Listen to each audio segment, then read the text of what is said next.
আপনি যে গুনাহ করছেন, ওই গুনাহ করা অবস্থায় যদি আপনার মৌত হয়ে যায়। যুবক তরুণ ভাইয়েরা, রাতের বেলা যে ইউটিউবে ঢুকে নাটক দেখো, সিনেমা দেখো, কানের মধ্যে হেডফোন ঢুকায়া এই যে নাটক, সিনেমা, গান শোনো, রাতের বেলা যে মেসেঞ্জারে আর হোয়াটসঅ্যাপে কথা বলতেছো, ওই অবস্থায় মৌত হয়ে যেতে পারে কিনা? আসতে বলবেন না, জোরে বলেন, মৌত হতে পারে কিনা? এই অবস্থায় যদি মৌত হয়ে যায় কি হবে? মুসলিম শরীফে নবীজি বলেছেন, ইউবাসু কুল্লু আবদিন আলা মা মাতা আলাইহি, মানুষ যে অবস্থায় মারা যাবে ওই অবস্থায় তাকে কিয়ামতের দিন কবর থেকে উঠাবেন কে?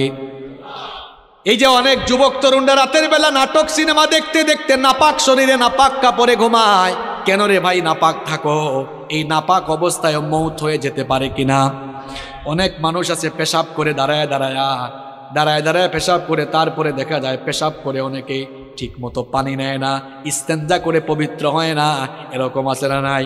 এমনকি সবচেয়ে মজার ব্যাপার হলো, ওয়াজ শুনতে এসেছে, ওয়াজ থেকে যাওয়ার সময় রাস্তার ধারে পেশাব করে পবিত্র হয় না, এই রকম কারবারিও আছে না নাই?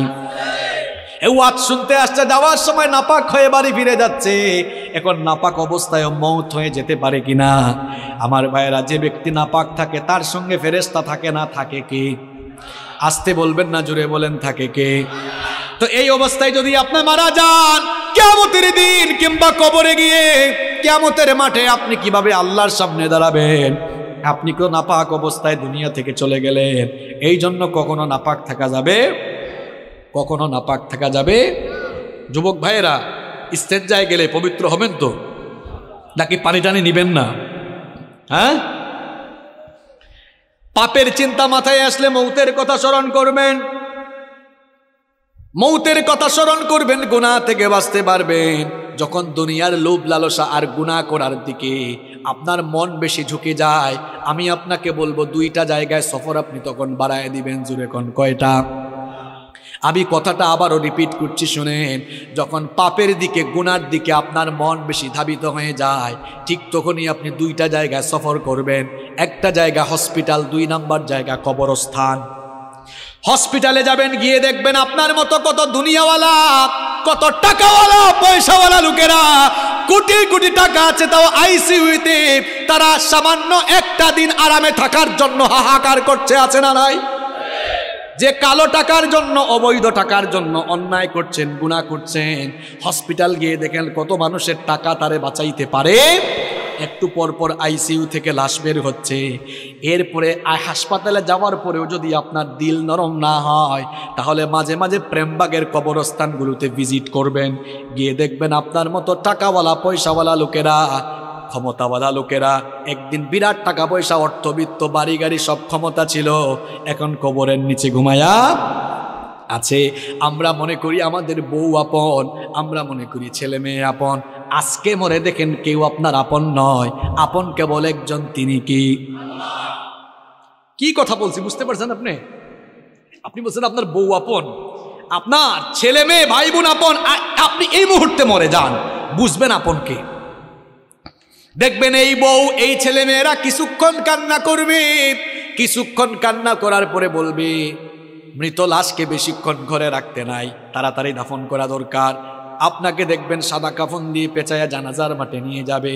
যে ছেলে মেয়েদের জন্য, দেখেন একটু আগেই বলেছি কেউ আপন না, এই ছেলে মেয়েদের জন্য, বাড়ি গাড়ি করার জন্য, প্রপার্টি করার জন্য, সম্পত্তি কামানোর জন্য ঠিকঠাক নামাজও পড়েন নাই, অনেক সময় সঠিকভাবে আল্লাহর ইবাদত করেন নাই।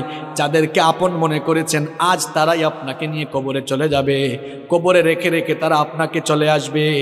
এরপরে দেখবেন কেউ আপনার আপন থাকবে না। কবরে যাওয়ার পরে 2 জন ছাড়া আর কেউ আপন নাই, একজন হচ্ছেন আল্লাহ। এই জন্য কবরে ফেরেশতা আসি প্রথমে জিজ্ঞেস করবে, বোন নাম কি, ছেলে মেয়ের নাম কি, না জিজ্ঞেস করবে মার। আর একটু জোরে বলেন, মার রব্বুকা। প্রথমে এসে বলবে তোমার রব কে। তাহলে বুঝে নেন আপন, আপন কে, সবচাইতে আপন কে। আমার যখন ফুরাবে দিন, আসবে গহীন রাতি, থেকো আল্লাহ জীবনে, হয় চির সাথী, আসবে গহীন রাতি। আমার ভাই, আমার বাপ, আমার বউ, আমার ছেলে মেয়ে বলছেন, আমার আমার বলে যখন কাউকে পাবো না, সেদিন আমার শূন্য হিয়ায় তুমি থেকো সান্ত্বনা, তুমি থেকো সান্ত্বনা। আমার আমার বলে যখন কাউকে পাবো না, সেদিন আমার শূন্য হিয়ায় তুমি থেকো সান্ত্বনা, তুমি থেকো সান্ত্বনা। আখির আলো নিভে যেদিন মনে আলো দিয়ে, আসবে নাকি অন্ধ চোখে একটু আলো নিয়ে, সেদিন আমার, সেদিন আমার, সেদিন আমার অন্ধ চোখে তুমি আলোর জ্যোতি, আসবে গহীন রাতি। আমার যখন ফুরাবে দিন, আসবে গহীন রাতি। থেকো আল্লাহ এ জীবনে হয় চির সাথী, আসবে গহীন রাতি। বলেন আমিন। একজনই আপন আর কেউ আপন না। আমার দাদার বাবার নাম জানি না। আপনি বলবেন হুজুর হঠাৎ করে এই কথা বলছেন কেন? হ্যাঁ, আপনি যে দুনিয়ার পেছনে ছুটছেন, ওই দুনিয়া যে আপনার নাম মনে রাখবে না, ওইটাই বুঝাচ্ছি আপনারে। আমি আমার দাদার বাপের নাম জানি না। আপনারা যদি বলি আপনার দাদার দাদার বাবার নাম কি, শেষ গুল্লা খাবেন। আমার দাদার বাপ 160-70 বছর আগে দুনিয়াতে ছিল। এখন 160-70 বছরের ব্যবধানে তার পরবর্তী প্রজন্ম তার নাম ভুলে গেল। ঠিক একই পরিণতি আমার আপনার হবে। কিসের পেছনে ছুটছেন আপনি? আপনার পরবর্তী প্রজন্ম দোয়া করা দূরের কথা, আপনার নামও মনে রাখবে না এরা। আপনার 6-7 পুরুষ আগে কারা কারা দুনিয়ায় ছিল, নসবনামা, আপনি কি সবার নাম বলতে পারবেন? 2-1 বলতে পারলেও সবাই পারবে। কার জন্য কি করছেন? এত গুনাহ করছেন, পাপ করছেন। এই ছেলে মেয়ে, জায়গা সম্পদ, বাড়ি গাড়ি, আরে ভাই বাড়ি বাড়ির জায়গায় থাকবে, বাড়িওয়ালা বাড়িওয়ালা থাকবে। চোখেরই পলকে তুমি হতে পারো লাশ, চিরতরে বন্ধ হবে তোমারই নিঃশ্বাস। চোখের পলকে আপনি লাশ হতে পারেন। আশেপাশে বাজার আছে না? বাজারের নাম কি? ওই বসুন্ধিয়া বাজারে হয়তো আপনার কাফনের কাপড় বরাদ্দ হয়ে গেছে, চলে এসেছে, আপনি নিজেও জানেন না। আপনি ঘরে বসে এখন গোটা পৃথিবীর খবর নিতে পারবেন। ঘরে বসে গোটা পৃথিবীর খবর নিতে পারলেও কার জন্য কাফনের কাপড় রেডি, কেউ এই খবর জানে না। যুবকরা বলবে হুজুর আমরা জোয়ান, আমরা বাঁচবো আরো। আরে ভাই, তোমার মতো কত যুবক রাতের বেলা বাড়িতে ঘুমায়, সকালবেলা তার লাশ বের হয়। Keep in your mind, there is no serial of death. মৃত্যুর কোনো সিরিয়াল নাই। পৃথিবীতে আসার সিরিয়াল আছে, পৃথিবীতে আসার সিরিয়াল আছে, যাওয়ার কোনো সিরিয়াল নাই। দেখা যায় আসার সময় সবার আগে দাদা, তারপরে বাবা, এরপরে ছেলে, তারপর দাদার ঘরে নাতি। আসার সুন্দর সিরিয়াল আছে, যাওয়ার কোনো সিরিয়াল নাই। মাঝে মাঝে সিরিয়াল ব্রেক হয়ে দেখা যায় নাতির লাশ দাদা কবরে নামায়, অথবা ছেলের লাশ বাবা কবরে নামায়। যে কেউ যে কোনো সময় চলে যেতে পারে, কোনো ঠিক ঠিকানা নাই। কি কারণে আমাকে আপনাকে দুনিয়াতে পাঠানো হলো? কেন আমাদেরকে পয়দা করে দুনিয়াতে আল্লাহ পাঠালেন?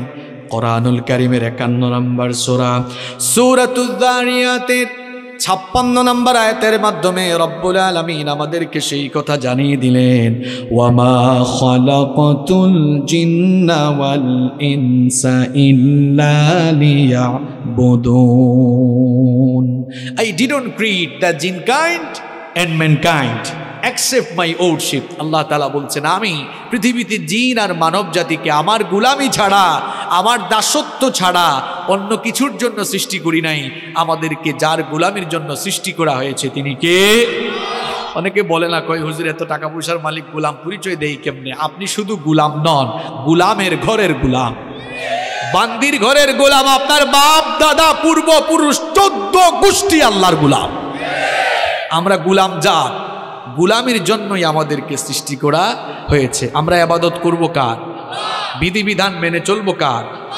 আমরা যেন আল্লাহর ইবাদত না করি, আমরা যেন আল্লাহর বিধিবিধান মেনে না চলি, আল্লাহর গুলামির পথে সব সময় একজন আমাদেরকে প্ররোচনা দেয়, বাধা দেয়, আমাদেরকে ধোঁকা দেয়। সবাই জোরে বলেন তো তার নাম কি? শয়তান। এই শয়তানের বয়স আমাদের চেয়ে কম না বেশি? এই বেটার বুদ্ধি আমাদের চেয়ে কম না বেশি? দেখছেন কারবার, হে বয়সেও পাক না, বুদ্ধিতেও পাক না। সে সব সময় ধোঁকা দিয়ে দিয়ে আমাদেরকে আল্লাহর দ্বীনের বিপরীত পথে পরিচালিত করে জাহান্নামের দিকে নিয়ে যেতে চায়। শয়তানের এই প্ররোচনাকে মোকাবেলা করে, শয়তানের ফাঁদে পা না দিয়ে, শয়তানের গুলামি না করে যেই সকল লোকেরা আল্লাহর গুলামির পথে জীবন পরিচালনা করবে, তারাই নিজেদেরকে পরিশুদ্ধ বানিয়ে জান্নাতের পথে হাঁটতে হাঁটতে জান্নাতে চলে যাবে। সুবহানাল্লাহ। আর যারা শয়তানের ফাঁদে পা দিয়ে, শয়তানের প্ররোচনায় পড়ে দুনিয়ার জীবনকে শয়তানের কথা মতো দুনিয়ার জীবন কাটায় দিবে, এই লোকগুলোর দুনিয়া আখিরাত ব্যর্থ হয়ে এরা জাহান্নামে চলে যাবে। এই জন্য রব্বুল আলামিন কোরআনুল কারীমের 91 নম্বর সূরা সূরাতুশ শামসের 9 নম্বর আয়াত থেকে বললেন, কদ আফলাহা মান যাক্কাহা ওয়া কদ খাবা মান দাসসাহা। কথাগুলো কার? আল্লাহ তাআলা বলছেন অবশ্যই সে সফল কাম হয়েছে যে শয়তানের প্ররোচনা থেকে মুক্ত হয়ে পাপ পঙ্কিলতা মুক্ত জীবন গঠন করে পরিশুদ্ধ হয়েছে, সে সফল হয়ে জান্নাতে যাবে। সুবহানাল্লাহ। সে ব্যক্তি ব্যর্থ হয়েছে যে তার জীবনকে গুনাহের সাগরে ডুবিয়ে দিয়েছে। এখন আমাদেরকে গুনাহের দিকে নিয়ে যেতে চায় যে, তার নাম কি? তার নাম কি? শয়তান। গুনাহ থেকে আপনারা বাঁচতে চান তো? গুনার দিকে নিয়ে যায় যে, তার নাম কি? শয়তানের ধোঁকা থেকে আমরা সবাই বাঁচতে চাই কি চাই না?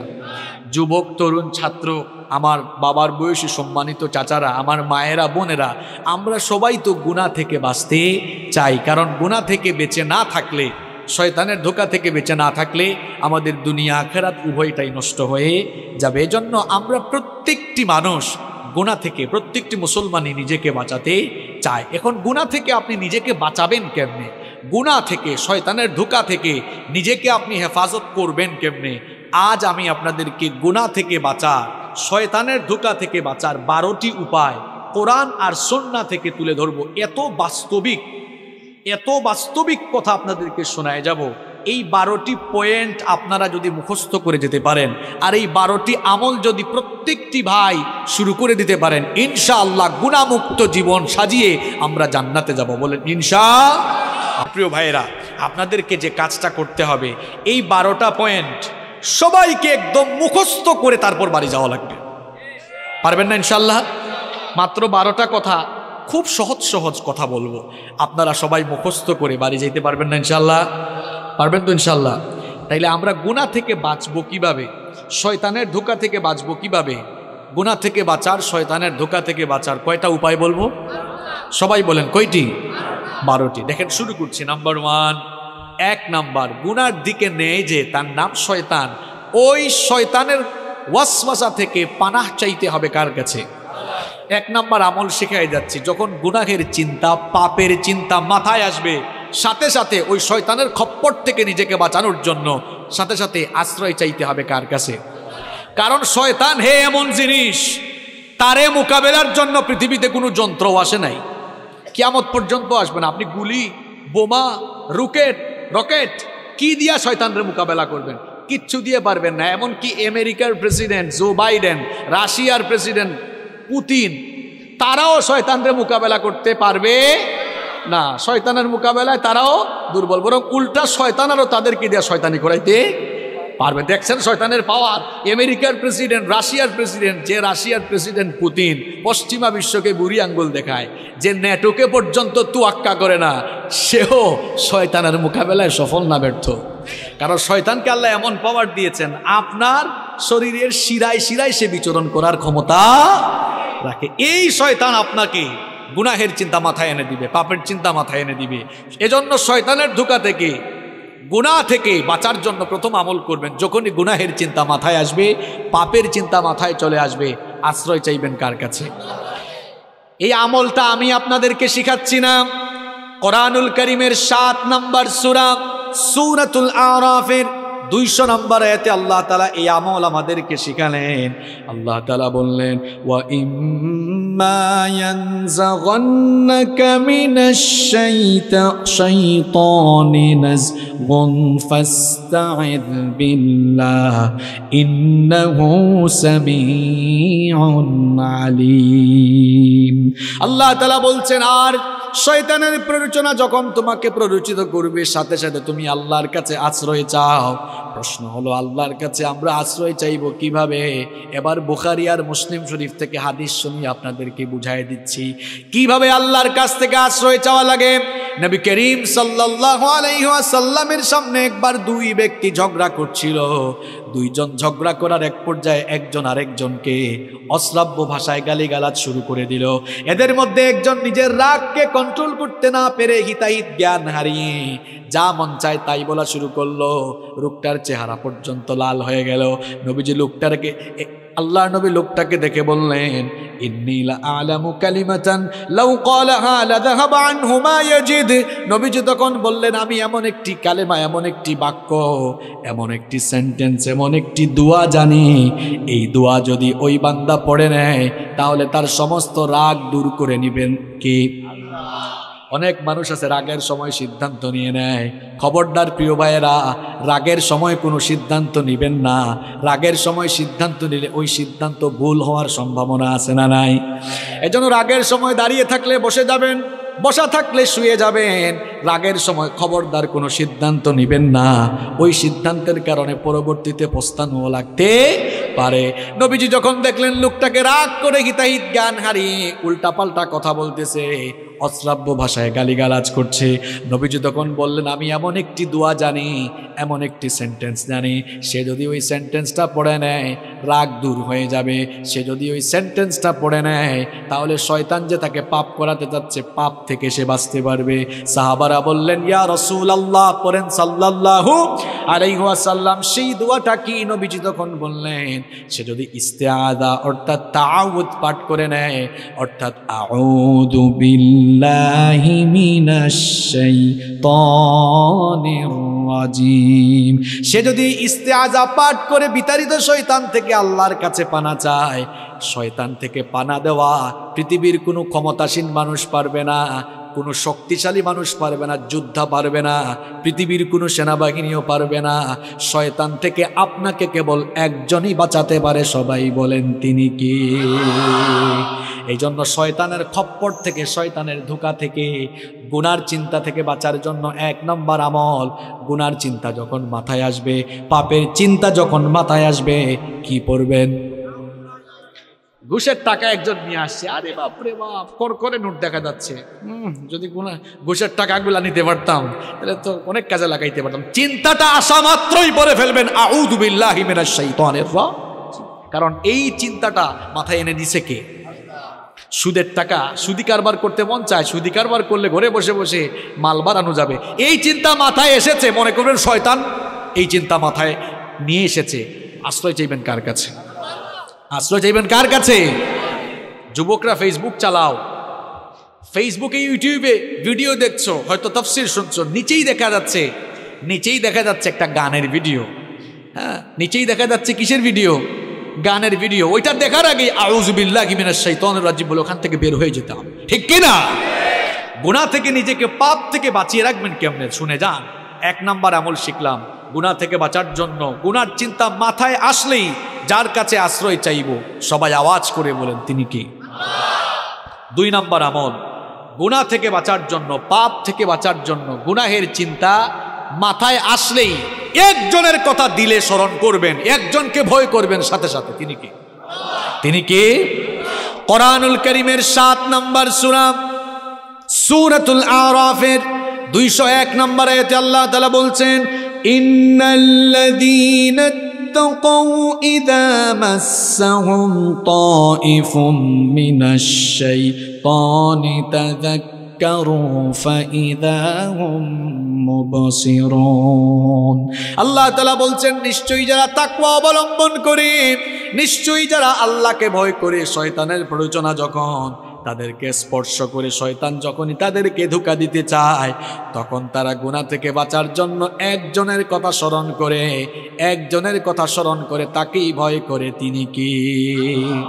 যাদের হৃদয়ে আছে আল্লাহর ভয়, তারা কভু পথ ভুলে যায় না। আল্লাহর প্রেম ছাড়াই দুনিয়ায় কারো কাছে কোনো কিছু চাই না, কারো কাছে কোনো কিছু চাই না। আল্লাহর ভয় যার অন্তরে আছে সে কখনো বিপদগামী হতে পারে। গুনাহ থেকে আপনি বাঁচতে পারবেন, পাপ থেকে আপনি বাঁচতে পারবেন। 2 নাম্বার আমল আপনাকে শেখাচ্ছি, যখনই গুনাহের চিন্তা মাথায় আসবে সঙ্গে সঙ্গে একজনের কথা স্মরণ করে ফেলবেন, একজনকে আপনি ভয় করে ফেলবেন। সবাই বলেন তিনি কি? এই একটা জিনিস, আল্লাহর ভয় যদি মানুষের অন্তরে থাকে, ওই মানুষকে দিয়ে কেউ কখনো কোনো পাপের কাজ, গুনাহের কাজ করাতে পারবে না। একটা ঘটনা আমার মনে পড়ে গেল, বলবো। সুনানে বাইহাকির ভেতরে হাদিস বর্ণিত হয়েছে, খুব মন দিয়ে ঘটনাটা শুনেন আমার বাবারা, প্রিয় ভাইয়েরা, খুব মন দিয়ে ঘটনাটা শুনেন। আব্দুল্লাহ ইবনে ওমর রাদিয়াল্লাহু আনহু তিনি একবার তার সঙ্গী সাথীদেরকে নিয়ে এক সফরে বের হলেন। দুপুরের খাবারের সময় যখন হয়ে গেল, তারা তখন খাবার গ্রহণের জন্য দস্তরখানা বিছালেন। যখনই তারা খাবার খেতে যাবেন, ঠিক তখনই লক্ষ্য করলেন তাদের পাশ দিয়ে এক রাখাল হেঁটে যাচ্ছে। আব্দুল্লাহ ইবনে ওমর রাদিয়াল্লাহু আনহু তাকে বললেন, হে রাখাল ভাই, আমরা দুপুরের খাবার গ্রহণের জন্য বসেছি, তুমিও আসো, আমাদের সাথে খাবার খাও, খাবার গ্রহণ করো। রাখাল ছেলেটি তখন বলল, ও মুসাফির ভাই, আমাকে খাবারের দাওয়াত দিয়েছেন, আমি খুশি হয়েছি, কৃতজ্ঞতা জানাচ্ছি, কিন্তু আপনাদের সাথে আমি তো খাবার খেতে পারবো না। আব্দুল্লাহ ইবনে ওমর রাদিয়াল্লাহু আনহু তাকে বললেন, কি কারণে তুমি আমাদের সাথে খাবার খেতে পারবে না? রাখাল তখন বলল, আমি রোজা রেখেছি, এই জন্য তোমাদের সাথে খাবার খেতে পারবো না। আব্দুল্লাহ ইবনে ওমর রাদিয়াল্লাহু আনহু তাকে বললেন, এখন তো রমজান মাস নয়, তাহলে নিশ্চয়ই তুমি নফল রোজা রেখেছো। এই দুধু মরুভূমিতে যারা সৌদি আরব বা আরব দেশে থাকেন তারা দেখেছেন মরুভূমির আবহাওয়া কেমন। তিনি বলছেন, এই রুক্ষ মরুভূমিতে বিশাল পশুর পাল নিয়ে তুমি এই মরুভূমিতে এসেছো, তুমি রাখাল মানুষ, সব সময় হয়তো ভালো খাবার দাবার পাও না, আর এই প্রচণ্ড গরম তাপমাত্রায় খুব কষ্ট হচ্ছে তোমার, আসো আমাদের সাথে খাবার খাও, আমাদের সাথে ভালো আইটেমের খাবার আছে, নফল রোজা ভাঙলে তো কোনো অসুবিধা হবে না। ওই রাখাল তখন বলল, মুসাফির, তোমার কথায় তো আমি নফল রোজা হলেও ভাঙতে পারি না, কারণ আমি তো ওই শূন্য দিনের জন্য আমল করে যাচ্ছি, যেদিন মানুষের আমল ছাড়া আর কিছুই কাজে লাগবে না। সুবহানাল্লাহ পড়ে বলিয়েন, কিন্তু কথাগুলো বুঝেন আগে। আব্দুল্লাহ ইবনে ওমর রাদিয়াল্লাহু আনহু মনে মনে ভাবলেন, লোকটার অন্তরে মনে হয় পরহেজগারিতা আছে। চিন্তা করলেন, এরে এমনি এমনি ছাড়া যায় না, পরীক্ষা করে তারপরে তার ভেতরে কত পরহেজগারিতা আছে এটা দেখে তারপরে আজকে আমি তারে ছাড়বো। তিনি বললেন, ঠিক আছে, খাইও না, আমার কাছে আসো।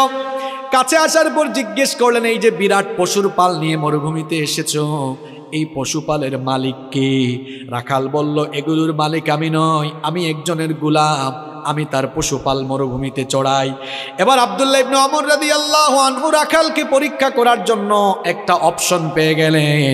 তিনি বললেন, ও রাখাল ভাই শোনো, এই পশুর পাল থেকে একটা ছাগল বা মেষ আমার কাছে তুমি বিক্রি করে দাও, আমি তোমাকে নগদ টাকা দিব। তুমি তো রোজাদার মানুষ, আমার সাথে খাবার খেলে না, ওই পশুটা জবাই করে কিছু মাংসও আমি তোমাকে হাদিয়া দিব, তোমাকে নগদ টাকা দিব, পাশাপাশি তোমাকে মাংস হাদিয়া দিব। রাখাল তখন বলল, মুসাফির, আমি তো তোমাকে আগেই বলেছি এই পশুপালের মালিক আমি নই, তোমার কাছে বিক্রি করলে আমার মালিকের কাছে গিয়ে আমি কি জবাব দিব? আব্দুল্লাহ ইবনে ওমর রাদিয়াল্লাহু আনহু তাকে পরীক্ষা করছেন, পরীক্ষা করার উদ্দেশ্যেই সবগুলো কথা বলতেছেন। তিনি বললেন, শোনো, এই রকম বিরাট পশুর পাল নিয়ে মরুভূমিতে আসলে পশুপালের উপরে বাঘের আক্রমণ হতে পারে, এটা সবার জানা কথা। তুমি যদি তোমার মালিককে গিয়ে বলো বাঘের আক্রমণে একটা ছাগল বা একটা মেষ বাঘ খেয়ে ফেলেছে, তোমার মালিক কিছুই মনে করবে না। একদিকে তারেও বুঝ দিতে পারবা, অন্যদিকে আমার কাছে বিক্রি করলে নগদ টাকা আর কিছু মাংস হাদিয়া পাবা। সুতরাং নগদেই লাভ তুমি হাতছাড়া করো না। রাখাল, সে রাখাল এবং গরিব মানুষ হলেও জবাবটা কি দিল শুনে, সে তখন বলল, মুসাফির, কি বোকার মতো কথা বলছো তুমি? আমি হয়তো মিথ্যা বলে ধোঁকাবাজি করে আমার মালিককে গিয়ে যে কোনো কায়দায় আমি বুঝ দিয়ে ফেলতে পারবো, কিন্তু তোমার কাছে প্রশ্ন হচ্ছে, আইন আল্লাহ, আমার আল্লাহ কোথায়? আমার মালিকের মালিক, তোমার মালিক, আমার মালিক, বিশ্বজাহানের মালিক, সেই আল্লাহ তাআলাকে ধোঁকা দেওয়া তো কারো দ্বারা সম্ভব হবে না। ঠিক কইেন না কেন? কি বুঝলেন? দেখছেন, অন্তরে আল্লাহর ভয় থাকলে কেউ জোর করে কখনো তাকে দিয়া খারাপ কাজ করাতে পারবে না। আমি তো বলি, কারো অন্তরে আল্লাহর ভয় থাকলে এরে আপনি গাছের সাথে বাঁধা পিটানো, যদি বলেন যাই খারাপ কাজ করছে মরে যাবে, তাও আল্লাহর ভয়ে গুনাহের কাজ করবে না। শুধু পুলিশ দিয়া পিটাইয়া মানুষ ভালো বানানো যায় না। মাঝে মাঝে দেখা যায় জেলখানায় ঢুকার পরে দাগি দাগি আসামি জামিন নিয়ে বের হয়ে প্রমোশন নিয়ে বড় বড় ডাকাত হয়ে যায়। শুধু পিটাইয়া মানুষ ভালো বানাইতে পারবেন না। মানুষের কলিজার ভেতরে আল্লাহর ভয় ঢুকায় দেন, দেখবেন এই মানুষগুলো আল্লাহর ওলি হয়ে যাবে। গুনাহ থেকে বাঁচতে হলে আল্লাহর ভয় কলিজায় ঢুকাতে হবে। যার কলিজায় আল্লাহর ভয় আছে, ওই যুবক কখনো ফোন হাতে নিয়ে অশ্লীল ভিডিও দেখবে না। যার কলিজায় আল্লাহর ভয় আছে মিথ্যা বলবে না। যার কলিজায় ভয় আছে জনগণের সম্পদ মেরে খাবে না, মানুষের হক নষ্ট করবে না। যার কলিজায় ভয় আছে ইসলামের বিরুদ্ধে কথা বলবে না। যার কলিজায় আল্লাহর ভয় নাই, সে যা মন চায় তাই করতে পারবে। এমনকি কেউ ব্যবসায়ী হলে আল্লাহর ভয় থাকলে কখনো মানুষের সঙ্গে ধোঁকা দিবে না। দেখেন আল্লাহর ভয়টা কি জিনিস, এই ঘটনাটা আপনারা সবাই জানেন, তাও আমি 30 সেকেন্ডে বলছি জাস্ট বুঝাবার জন্য। ওমর রাদিয়াল্লাহু আনহু, আপনারা জানেন, তিনি অর্ধ পৃথিবী শাসন করেছেন। রাতের বেলা ঘুমাতেন। অর্ধ পৃথিবীর শাসন করতে হয়, রাতের ঘুম হারাম। জিজ্ঞেস করা হলো, রাতে ঘুমান না কেন? তিনি বলেন, আমি রাতের বেলা ঘুমাবো, আর জনগণ যদি কষ্ট পায়, এই কষ্টগুলোই কিয়ামতের দিন আমার জাহান্নামে যাওয়ার কারণ হয়ে যেতে পারে। আর আমরা ছোট ছোট চেয়ারের মালিক হয়ে যে গিয়ার বাড়ায় দেই মাঝে মাঝে, আমাদের অবস্থা হয়ে যায় এমন, যে যখন চেয়ারে সে উঠে যায় গিয়ারে। আপনার চেয়ারের গিয়ার একটু কমায় রেখেন, আর গিয়ার যদি উঠানো ইসলামের পক্ষে উঠাইয়েন, লাভ হবে। যেমন আমিও এখন গিয়ারে, কারণ আমি চেয়ারে, তবে আমার গিয়ার কোরআন হাদিসের পক্ষে, ইসলামের পক্ষে আছে। আর চেয়ারে বসে গিয়ার যদি ইসলামের বিরুদ্ধে নেন, মনে রাখবেন চেয়ারে বসাইছেন যিনি, জনগণের জুতার বাড়ি খাওয়াইয়া বেইজ্জত করে নামাইতে পারেন তিনি। এজন্য চেয়ারের নামে আল্লাহ কোরআনে আয়াত দিয়েছেন, আয়াতুল, কথা বলেন না কেন, আয়াতুল কুরসি। হোয়াটস দ্য মিনিং অফ কুরসি? What do you mean by কুরসি? কুরসি বলতে আপনি কি বুঝেন? কুরসি, ইটস এন অ্যারাবিক ওয়ার্ড, এটা আরবি শব্দ। এর বাংলা অর্থ হচ্ছে গদি, সিংহাসন। ইংরেজিতে আমরা এটাকে বলি চেয়ার। আল্লাহ তাআলা কোরআনের 6236টা আয়াতের মধ্যে চেয়ারের আয়াতকে সবচেয়ে ফজিলতের আয়াত বানিয়েছেন, যাতে চেয়ারওয়ালা লোকেরা চেয়ারে বসে চেয়ারের অপব্যবহার করে মানুষের উপরে জুলুম না করে। এই জন্য আল্লাহ তাআলা ওই চেয়ারের আয়াতে, আয়াতুল কুরসির ভেতরে তার নিজের সভরেন্টি, সার্বভৌম ক্ষমতার পরিচয় দিয়ে তামাম দুনিয়ার চেয়ারওয়ালা লোকদেরকে সাবধান করে দিয়েছেন। ওই আয়াত ভালো করে পড়বেন, আল্লাহ আমাদের বুঝার তৌফিক দান করেন। তো ওমর রাদিয়াল্লাহু আনহু রাতের বেলা ঘুমাইতেন না। একদিন শেষ রাতে দেখলেন এক বাড়িতে আলো জ্বলতেছে, কথাবার্তাও শোনা যাচ্ছে। একটু কান পাতলেন। স্বাভাবিক অবস্থায় কান পেতে কিছু শোনা জায়েজ নয়, তবে দায়িত্বশীল ব্যক্তির জন্য সেটা জায়েজ আছে। তিনি শুনলেন এক মা তার মেয়েকে বলছে যে, মেয়ে, বেটি উঠ, আমি উটনির দুধ দোহন করে এনেছি, দুধ তো কম পেয়েছি, পানি মিশা, দুধের পরিমাণও বাড়বে, লাভের পরিমাণও বাড়বে। মেয়ে বলল, মা গো, এটা তো অন্যায় কাজ, খাদ্যদ্রব্যে ভেজাল দেওয়া এটা ঠিক নয়। তাছাড়া আমাদের প্রেসিডেন্ট আমিরুল মুমিনিন ওমর রাদিয়াল্লাহু আনহু, তিনি তো রাষ্ট্রীয় নিষেধাজ্ঞা জারি করে দিয়েছেন যে খাদ্যে কোনো ভেজাল দেওয়া যাবে না। মা বলল, বেটি, এ তো বোকা কেন তুই? ওমর তো এই আদেশ দিয়া সে তার বাড়িতে ঘুমায়, সে কি আমাদের মামের কারবার দেখে? অথচ ওমর রাদিয়াল্লাহু আনহু দেয়ালের পাশে সব শোনে। আর মেয়ের কলিজায় আল্লাহর ভয় কেমন দেখেন। মেয়ে বলল, মা গো, তিনি না হয় ঘুমাচ্ছেন, কিন্তু উনার রব, তোমার রব, আমার রব, তিনি কি রাতের বেলা ঘুমায় থাকেন নাকি? উনার তো কোনো তন্দ্রা নাই, ঘুম নাই, তিনি সব দেখেন কিনা? দেখেছেন আল্লাহর ভয়? এই একটা জিনিস আপনার অন্তরে থাকলে, পাপের চিন্তা মাথায় এসেছে, জনগণের হক মাইরা খাওয়ার চিন্তা মাথায় এসেছে, সাথে সাথে কলিজায় আল্লাহর ভয় ঢুকান মিয়া। পাপ থেকে গুনাহ থেকে বাঁচতে পারবেন। 2 নাম্বার আমল শিখালাম, পাপের চিন্তা গুনাহের চিন্তা মাথায় আসা মাত্রই, পাপের চিন্তা গুনাহের চিন্তা, এদিকে ঘুরে দেন, পাপের চিন্তা গুনাহের চিন্তা মাথায় আসা মাত্রই একজনের কথা স্মরণ করে তাকে ভয় করে ফেলা। তিনি কে? তিনি কে? আল্লাহ। কয়টা পয়েন্ট বললাম? 1 নাম্বার কি পড়বেন? গুনার চিন্তা মাথায় আসলে কি পড়বেন? 2 নাম্বার কাকে ভয় করবেন? নাম্বার 3 নাম্বার গুনাহের চিন্তা মাথায় আসলেই একটা জিনিসের কথা মনে করবেন, সেটার নাম মৃত্যু। সেটার নাম, জোরে বলেন, সেটার নাম কি? আপনি যে গুনাহ করছেন, ওই গুনাহ করা অবস্থায় যদি আপনার মৌত হয়ে যায়। যুবক তরুণ ভাইয়েরা, রাতের বেলা যে ইউটিউবে ঢুকে নাটক দেখো, সিনেমা দেখো, কানের মধ্যে হেডফোন ঢুকায়া এই যে নাটক সিনেমা গান শোনো, রাতের বেলা যে মেসেঞ্জারে আর হোয়াটসঅ্যাপে কথা বলতেছো, ওই অবস্থায় মৌত হয়ে যেতে পারে কিনা? আসতে বলবেন না, জোরে বলেন, মৌত হতে পারে কিনা? এই অবস্থায় যদি মৌত হয়ে যায় কি হবে? মুসলিম শরীফে নবীজি বলেছেন, ইউবাসু কুল্লু আবদিন আলা মা মাতা আলাইহি, মানুষ যে অবস্থায় মারা যাবে ওই অবস্থায় তাকে কিয়ামতের দিন কবর থেকে উঠাবেন কে? এই যে অনেক যুবক তরুণরা রাতের বেলা নাটক সিনেমা দেখতে দেখতে নাপাক শরীরে নাপাক কাপড়ে ঘুমায়। কেন রে ভাই নাপাক থাকো? এই নাপাক অবস্থায় মৌত হয়ে যেতে পারে কিনা?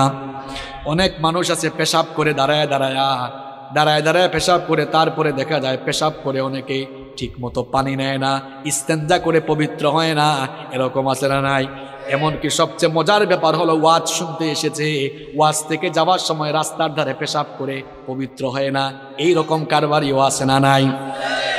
এই ওয়াজ শুনতে আসছে, যাওয়ার সময় নাপাক হয়ে বাড়ি ফিরে যাচ্ছে, এখন নাপাক অবস্থায় মৌত হয়ে যেতে পারে কিনা? আমার ভাইয়েরা, যে ব্যক্তি নাপাক থাকে তার সঙ্গে ফেরেশতা থাকে না, থাকে কে? আসতে বলবেন না, জোরে বলেন, থাকে কে? তো এই অবস্থায় যদি আপনি মারা যান, কিয়ামতের দিন কিংবা কবরে গিয়ে কিয়ামতের মাঠে আপনি কিভাবে আল্লাহর সামনে দাঁড়াবেন? আপনি কেউ নাপাক অবস্থায় দুনিয়া থেকে চলে গেলেন। এই জন্য কখনো নাপাক থাকা যাবে, কখনো নাপাক থাকা যাবে। যুবক ভাইয়েরা, ইস্তেঞ্জায় গেলে পবিত্র হবেন তো, নাকি পানি টানি নিবেন না? হ্যাঁ, পাপের চিন্তা মাথায় আসলে মৌতের কথা স্মরণ করবেন, মৌতের কথা স্মরণ করবেন, গুনাহ থেকে বাঁচতে পারবেন। যখন দুনিয়ার লোভ লালসা আর গুনাহ করার দিকে আপনার মন বেশি ঝুঁকে যায়, আমি আপনাকে বলবো 2টা জায়গায় সফর আপনি তখন বাড়ায় দিবেন। জুড়ে কোন কয়টা? আমি কথাটা আবারও রিপিট করছি, শুনেন। যখন পাপের দিকে গুনার দিকে আপনার মন বেশি ধাবিত হয়ে যায়, ঠিক তখনই আপনি 2টা জায়গায় সফর করবেন। একটা জায়গা হসপিটাল, 2 নাম্বার জায়গা কবরস্থান। হসপিটালে যাবেন, গিয়ে দেখবেন আপনার মতো কত দুনিয়াওয়ালা, কত টাকাওয়ালা, পয়সাওয়ালা লোকেরা, কোটি কোটি টাকা আছে, তাও আইসিইউতে তারা সামান্য একটা দিন আরামে থাকার জন্য হাহাকার করছে, আছে না নাই? যে কালো টাকার জন্য, অবৈধ টাকার জন্য অন্যায় করছেন, গুনাহ করছেন, হসপিটাল গিয়ে দেখেন কত মানুষের টাকা তারে বাঁচাইতে পারে। একটু পর পর আইসিইউ থেকে লাশ বের হচ্ছে। এরপরে হাসপাতালে যাওয়ার পরেও যদি আপনার দিল নরম না হয়, তাহলে মাঝে মাঝে প্রেমবাগের কবরস্থানগুলোতে ভিজিট করবেন, গিয়ে দেখবেন আপনার মতো টাকাওয়ালা, পয়সাওয়ালা লোকেরা, ক্ষমতাওয়ালা লোকেরা, একদিন বিরাট টাকা পয়সা, অর্থবিত্ত, বাড়ি গাড়ি সব ক্ষমতা ছিল, এখন কবরের নিচে ঘুমায়া আছে। আমরা মনে করি আমাদের বউ আপন, আমরা মনে করি ছেলে মেয়ে আপন। আজকে মরে দেখেন কেউ আপনার আপন নয়, আপন কেবল একজন, তিনি কি? কি কথা বলছি বুঝতে পারছেন আপনি? আপনি বলছেন আপনার বউ আপন, আপনার ছেলে মেয়ে ভাই বোন আপন। আপনি এই মুহূর্তে মরে যান, বুঝবেন আপন কে। দেখবেন এই বউ, এই ছেলে মেয়েরা কিছুক্ষণ কান্না করবে, কিছুক্ষণ কান্না করার পরে বলবে, মৃত লাশকে বেশিক্ষণ ঘরে রাখতে নাই, তাড়াতাড়ি দাফন করা দরকার। আপনাকে দেখবেন সাদা কাফন দিয়ে পেঁচায়া জানাজার মাঠে নিয়ে যাবে। যে ছেলে মেয়েদের জন্য, দেখেন একটু আগেই বলেছে কেউ আপন না, এই ছেলে মেয়েদের জন্য বাড়ি গাড়ি করার জন্য প্রপার্টি করার জন্য, সম্পত্তি কামানোর জন্য ঠিকঠাক নামাজও পড়েন নাই, অনেক সময় সঠিকভাবে আল্লাহর ইবাদত করেন নাই।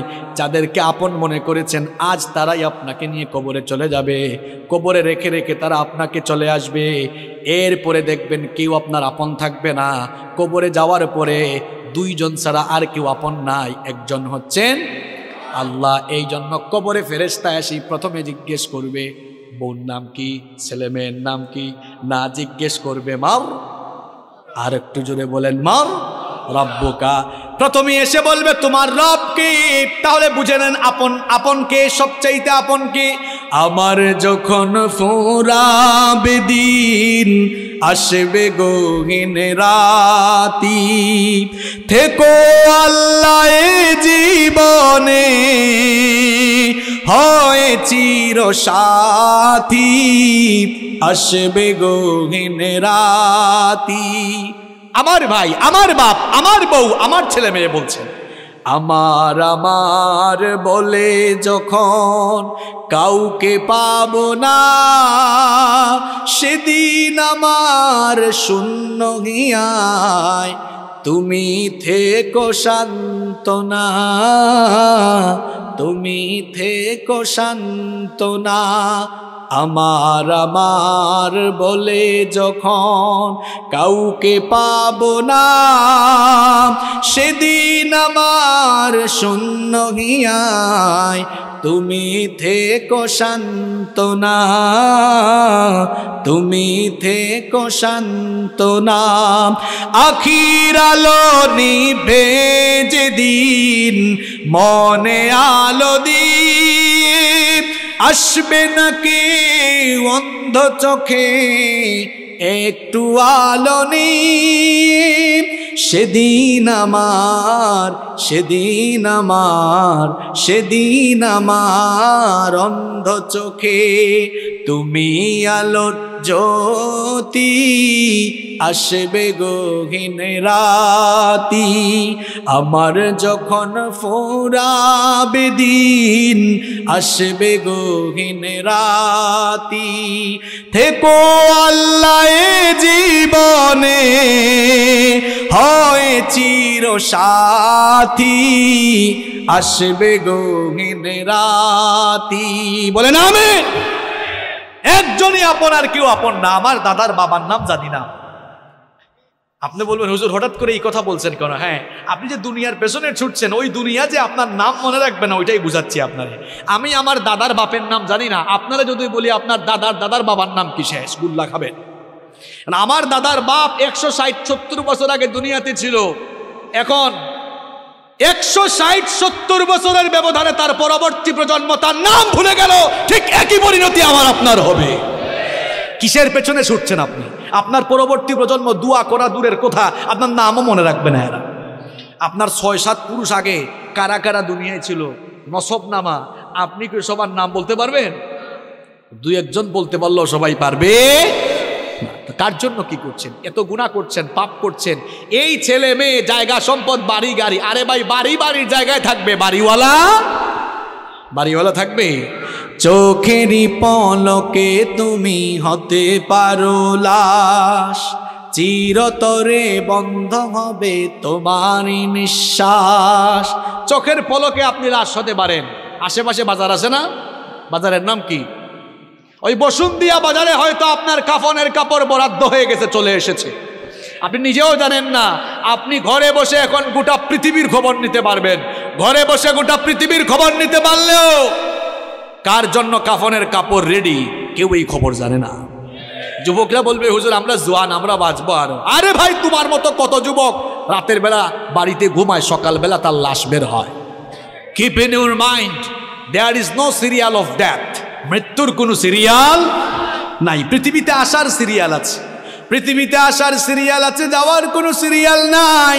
দেখা যায় আসার সময় সবার আগে দাদা, তারপরে বাবা, এরপরে ছেলে, তারপর দাদার ঘরে নাতি। আসার সুন্দর সিরিয়াল আছে, যাওয়ার কোনো সিরিয়াল নাই। মাঝে মাঝে সিরিয়াল ব্রেক হয়ে দেখা যায় নাতির লাশ দাদা কবরে নামায়, অথবা ছেলের লাশ বাবা কবরে নামায়। যে কেউ যে কোনো সময় চলে যেতে পারে, কোনো ঠিক ঠিকানা নাই। এই বাড়ি বাড়ি জায়গা থাকবে বাড়িওয়ালা। আমি বলছিলাম পাপের চিন্তা মাথায় আসলেই কোন জিনিসটার কথা স্মরণ করা। আরেকটু জোরে বলেন। মৃত্যু আমাদের সামনে না পিছনে? না, এটা ভুল। মৃত্যু সামনে নয়, মৃত্যু পেছনে। কবর হলো সামনে, মৃত্যু পেছনে, কবর সামনে। আমার প্রিয় ভাইরা, যখনই কোনো গুনার চিন্তা মাথায় আসবে সাথে সাথে মৌতের কথা স্মরণ করবেন। আমি যদি গুনাহ করতে করতে মারা যাই, মরে যেতে পারি কিনা? মরে যেতে পারি কিনা? এই মৃত্যুর কথা স্মরণ করলে দেখবেন আপনি গুনাহের কাজ থেকে, পাপের কাজ থেকে নিজেকে আপনি হেফাজত করে রাখতে পারবেন ইনশাআল্লাহ। কষ্ট হচ্ছে না তো? আচ্ছা, গুনাহ থেকে বাঁচার কয়টা উপায় বলতেছি, আরো জোরে বলেন। ঘুম আসছে নাকি? একটা তাকবীর দেন তো, লিল্লাহি তাকবীর। দাঁড়ান দাঁড়ান, একটু বিয়াইতের আগে দেন যারা বিয়া করে ফেলছেন, এরপরে অবিবাহিতরা দিবেন। দেখি বিবাহিত এদের এনার্জি বেশি না অবিবাহিতদের এনার্জি বেশি? বিবাহিত ভাইরা প্রথমে রেডি। আপনারা মান সম্মান রাখেন কিন্তু। সবাই রেডি তো? লিল্লাহি তাকবীর। বাপরে বাপ, আরো করা যাবে নাকি? অবিবাহিত ভাইরা তোমরা শুনছো তো বিবাহিতদের আওয়াজ, নিজেদের মান সম্মান ইজ্জত নষ্ট করো না। তোমাদের আওয়াজ যদি বিয়ের আগেই কম থাকে সবাই ট্রল করবে তোমাদেরকে নিয়ে। সবাই রেডি তো অবিবাহিত ভাইরা? আচ্ছা, ইলেকট্রিসিটি চলে আসছে আলহামদুলিল্লাহ। অবিবাহিত ভাইরা সবাই রেডি তো? লিল্লাহি তাকবীর। তোমাদের তো এনার্জি বেশি থাকবেই ভাই, তোমরা তো বিয়ে করো না। এবার বিবাহিত অবিবাহিত ছোট বড় আমার বয়স্ক বাবারা সবাই মিলে আরেকবার লিল্লাহি তাকবীর। ওদের জীবনে জীবনে আসছিল সব চলে গেছে, তাই না? এবার শুনতেও মজা লাগবে, তবে আমি কষ্ট দিব না আপনাদেরকে, শর্টলি বলছি।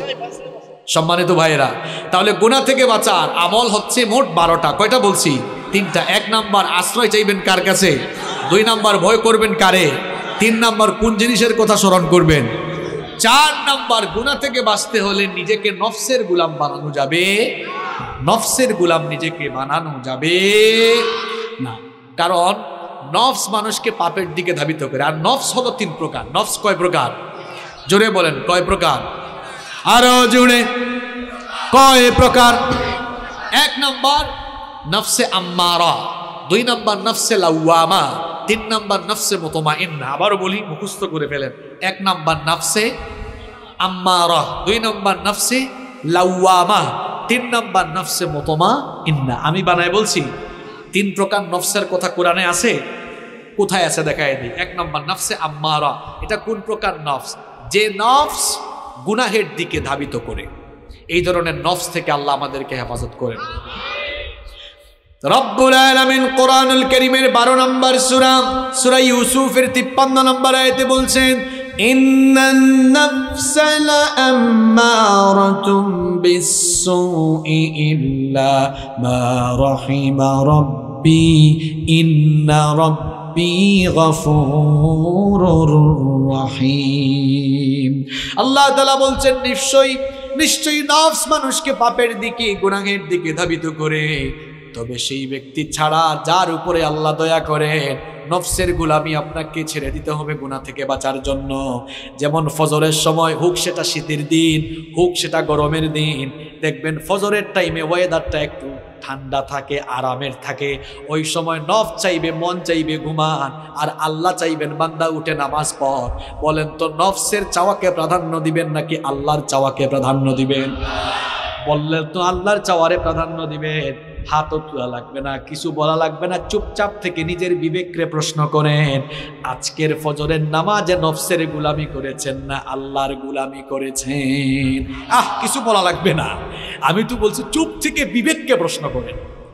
নফসের গোলামি ছাড়তে হবে। গুনাহ থেকে, পাপ থেকে বাঁচতে হলে নফসের গোলামি ছাড়তে হবে। মন চাইবে সুদ খাবো, মনের চাওয়া প্রাধান্য দিব না। সুদ হারাম করেছে মোল্লানা আল্লাহ, আল্লাহর চাওয়া প্রাধান্য দিয়ে সুদ থেকে বিরত থাকবো। নফস চাইবে, মনটা চাইবে একটু ওই জায়গায় দুর্নীতি করি, এটা মনের চাওয়া। আল্লাহ চান বান্দা দুর্নীতি থেকে মুক্ত হয়ে তুই পবিত্র থাক। তাহলে মনের চাওয়া প্রাধান্য দিবেন না আল্লাহর চাওয়া প্রাধান্য দিবেন। হ্যাঁ যুবক তরুণ ছাত্ররা শোনো, মোবাইল ফোন হাতে নিলে মনটা চাইবে রাতের বেলা ইউটিউবে গিয়ে একটু নাটক দেখি, সিনেমা দেখি, অনেকে আবার পর্নোগ্রাফিতে আসক্ত, অনেকের মনটা চাইবে ফোনটা হাতে নিয়ে একটু ব্লু ফিল্ম দেখি। এটা হলো মনের চাওয়া। মনের চাওয়াকে প্রাধান্য দিব না, আল্লাহকে আমরা ভয় করব। তাহলে গুনাহ থেকে বাঁচার জন্য 4 নম্বর আমল শিখাচ্ছি, নফসের গোলামি থেকে বেঁচে থাকা লাগবে। 1 নম্বর নফস হচ্ছে নফসে আম্মারা, যেই নফস মানুষকে গুনার দিকে ধাবিত করে। আল্লাহ এই নফস থেকে আমাদের সবাইকে বাঁচান। আরো আসতে বলেন আমিন। 2 নম্বর নফসের নাম নফসে লাওয়ামা, যেই নফস অপরাধ করে ফেলার পরে লজ্জিত হয়ে যায়, সেই নফসের নাম হচ্ছে নফসে লাওয়ামা। কোরআনে কারীমের 75 নম্বর সূরা কিয়ামার শুরুতে আল্লাহ বলেছেন, লা উকসিমু বিয়াউমিল কিয়ামাতি ওয়ালা উকসিমু বিন নাফসিল লাওয়ামা। কথাটা কার? আল্লাহ বলছেন আমি শপথ করছি কিয়ামতের দিনের, আমি শপথ করছি সেই নফসের, যেই নফস নিজেকে ধিক্কার দেয়, গুনাহ করার পর লজ্জিত হয়। আল্লাহ এমন নফস আমাদের সবাইকে দান করো, জুড়ে বলেন আমিন। 3 নম্বর নফসের নাম নফসে মুতমাইন্না। নফসে মুতমাইন্না হচ্ছে এমন নফস, যেই নফস সব সময় আল্লাহর আনুগত্যের পথে পরিচালিত হয়, যেই নফস সব সময় আল্লাহর গোলামি করে সন্তুষ্ট থাকে। এই নফস আল্লাহ সবাইরে দান করেন, বলেন আমিন। এই রকম নফস যাদের, এই রকম নফস আছে যাদের, সফল কাম হয়ে যাবে তারা। এরা মারা যাওয়ার পর এদের রূহ যখন জিবরিল আমিন কবজ করবেন, তখন এই সকল লোকদেরকে বলা হবে, ইয়া আইয়াতুহান নাফসুল মুতমাইন্নাতু রুজিই ইলা রাব্বিকি রাদিয়াতাম মারদিয়া ফাদখুলি ফি ইবাদি ওয়াদখুলি জান্নাতি। বলা হবে, হে প্রশান্ত আত্মা, তোমার রবের সন্তুষ্টির দিকে বের হয়ে আসো, আল্লাহর নেককার বান্দাদের শামিল হয়ে আল্লাহর জান্নাতে তুমি দাখিল হয়ে যাও। তাহলে গুনাহ থেকে বাঁচার জন্য নফসের গোলামি করা যাবে না, নফসের চাওয়াকে প্রাধান্য দেওয়া যাবে না। যার গোলামি এবং যার চাওয়া প্রাধান্য দিতে হবে তিনি কি? যদি এমন নফস, যদি আপনি নিজেকে আল্লাহর গোলামির পথে পরিচালনা করতে পারেন, নফসের গোলাম না হয়ে যদি আল্লাহর গোলাম হতে পারেন, দেখেন আল্লাহ আপনাকে সুসংবাদ দিয়ে কি বলছেন, ওয়া আম্মা মান খাফা মাকামা রাব্বিহি ওয়া নাহান নাফসা আনিল হাওয়া ফাইন্নাল জান্নাতা হিয়াল মাওয়া। আল্লাহ তাআলা বলছেন, আর যারা আল্লাহর সামনে হাজির হওয়াকে ভয় করে নিজেদের নফসকে কুপ্রবৃত্তি থেকে যারা বিরত রাখে, এই রকম নিজেদেরকে নফসের গোলামি থেকে বাঁচিয়ে রাখবে যারা, আল্লাহর জান্নাতের অধিবাসী হয়ে যাবে তারা। আর আসতে বলেন সুবহানাল্লাহ। তাহলে গুনাহ থেকে বাঁচার জন্য 4 নম্বর আমল, নফসের গোলাম হবেন না, আল্লাহর গোলাম হবেন। মন যা চাইবে তা করা যাবে, মনের চাওয়া প্রাধান্য দিব না, যার চাওয়া প্রাধান্য দিব, যার হুকুম মতো জীবন চালাবো তিনি কে? আল্লাহ। 5 নাম্বার, গুনাহ থেকে বাঁচতে হলে একা থাকবেন না, একা একা থাকবেন না, নিঃসঙ্গ থাকবেন না। ওই যে প্রবাদ আছে না, অলস মস্তিষ্ক শয়তানের কারখানা। যুবকরা কখনো একা থাকবা না ভাই, রুমের ভিতর একা থাকলেই শয়তান ধরবে। আমি প্রথমে আমার বাবাদেরকে শ্রদ্ধার সাথে কিছু কথা বলি, মহিলা প্যান্ডেল থেকে আমার মায়েরা শুনছেন, ভাই শুনেন, কথাগুলো শুনেন, আপনার ছেলে মেয়ের জন্য কাজে লাগবে। যাদের ছেলে মেয়ে আছে, কখনো আপনার ছেলেকে বা আপনার মেয়েকে বিয়ের আগে একা রুমে ঘুমাইতে দিবেন না। বলবেন হুজুর এদেরকে আমরা কুলে নিয়ে ঘুমাবো মানে কি? না, প্রাপ্তবয়স্ক হওয়ার পরে যদি আপনার একাধিক ছেলে মেয়ে থাকে, এক রুমে 2 ছেলের 2টা সিঙ্গেল বেড দেন। কারণ 2 জন এক রুমে থাকলে তখন রাতের বেলা ফোন হাতে থাকলেও একজনের লজ্জায় আরেকজন কোনো অবৈধ বা খারাপ পথে যাওয়ার সম্ভাবনা থাকবে না। মেয়েদেরকেও ঠিক, 2-3টা মেয়ে থাকলে এক রুমে 2টা দেন, সিঙ্গেল সিঙ্গেল করে। এখন বলবেন হুজুর আমার তো 1 ছেলে 1 মেয়ে, আমি কি করব? ভাই আপনার জন্য আমার পরামর্শ আছে। আপনার 1 ছেলে 1 মেয়ে, বলবেন এই রাতে ঘুমানোর সময় দরজা লাগাইতে পারবি না, দরজা খুলে ঘুমা, দরজা খুলে থাক, পর্দা টেনে রাখ। দরজা খোলা থাকলে সেও ফোন হাতে নিয়ে আবুল তাবুল কাজ করতে চাইবে না। এই কোন সময় যদি আব্বু সাউন্ড শুনে চলে আসে, ভয় আছে না নাই? যুবক ভাইদেরকে বলবো, ভাই নিজের চরিত্র হেফাজত করো, একা থাকিও না। একাকী থাকলে দেখা যাবে শয়তান বলবে, মোবাইলটা হাতে নে, মেসেঞ্জারে ফেসবুকে স্ক্রলিং করছে, দেখা গেল হঠাৎ করে মেয়ে একটার আইডি দেখা গেছে অ্যাড ফ্রেন্ড, এরপরে অ্যাকসেপ্ট করলো, তারপর মেসেঞ্জারে নকিং বাড়লো। এই তো ধীরে ধীরে শুরু হয়ে যেতে পারে। এই জন্য একা একা থাকার কোনো দরকার নাই। একা থাকলে সে মনে মনে ভাববে আমার হাতে স্মার্টফোন আছে, ওয়াইফাইও আছে, ইন্টারনেট কানেকশন দেওয়া আছে, আব্বু আম্মুর রুমে ঘুমায়, আমার ভাইয়া আমার আপু ভাই বোনদের রুমে ঘুমায়, আমি একা আছি, এবার মন ভরে আমি ইউটিউবে গিয়ে যা মন চাই তা দেখতে পারবো। একা একা থাকলে এমন চিন্তা মাথায় আসবে, আর যদি সাথে কেউ থাকে তাহলে এমন শয়তানি চিন্তা আসবে না। আবার অনেকে পর্নোগ্রাফিতে আসক্ত হয়ে পড়েছে একা একা থাকতে থাকতে।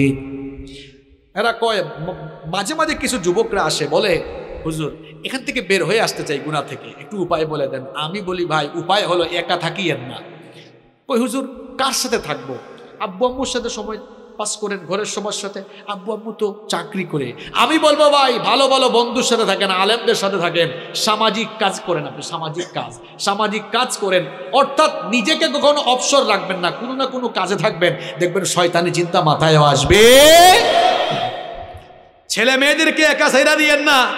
আপনাদের অবস্থা তো হলো এমন, রাগ করেন না, চলাফেরা করেন চলাফেরা করেন আমেরিকান স্টাইলে, ক্ষতিগ্রস্ত হয়ে গেলে বিচার চান সৌদি স্টাইলে।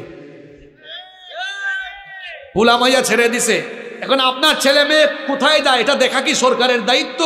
পুলিশের দায়িত্ব? সরকার ঠেকছে, পুলিশ ঠেকছে না যে সব দেখবে? এই যে দিহান আনুষ্কার কথা ভুলে গেছেন নাকি আপনারা? মনে আছে? আরে বাপ রে বাপ, নিজেদের মেয়ে কার সাথে গিয়ে গ্রুপ স্টাডি করে, কার বাসায় যায়, কোথায় যায়, কলেজে যায়, বিশ্ববিদ্যালয়ে যায়, সে কি ক্লাস করে নাকি কোন পার্কে ঘুরতে যায়, এটা পুলিশ দেখবে না আপনি দেখবেন? আপনার ছেলে মেয়ে কোথায় যাচ্ছে, কি করছে, কোনো খোঁজ খবর রাখেন না। ক্ষতিগ্রস্ত হয়ে গেলে কেঁদে কেঁদে এরপরে ফাঁসি চান, ফাঁসি দিতে হবে। চলাফেরা করেছেন এতদিন আমেরিকান স্টাইলে, এরপরে ক্ষতিগ্রস্ত হয়ে এরপরে বুঝে সৌদি স্টাইলে বিচার চান আপনি। নিজের সন্তান কোথায় যাচ্ছে, কি করছে, ভালো করে বলে গেলাম, খবরদার সন্তানগুলোরে একা রাখবেন না, নইলে খালি কপালে হাত দিবেন। এই ছাত্ররা যারা আছো, যুবক তরুণ যারা আছো, ভাই একা থাকবা না, নিজের চরিত্রটা সুন্দর রাখো। পারা যাবে তো ইনশাল্লাহ?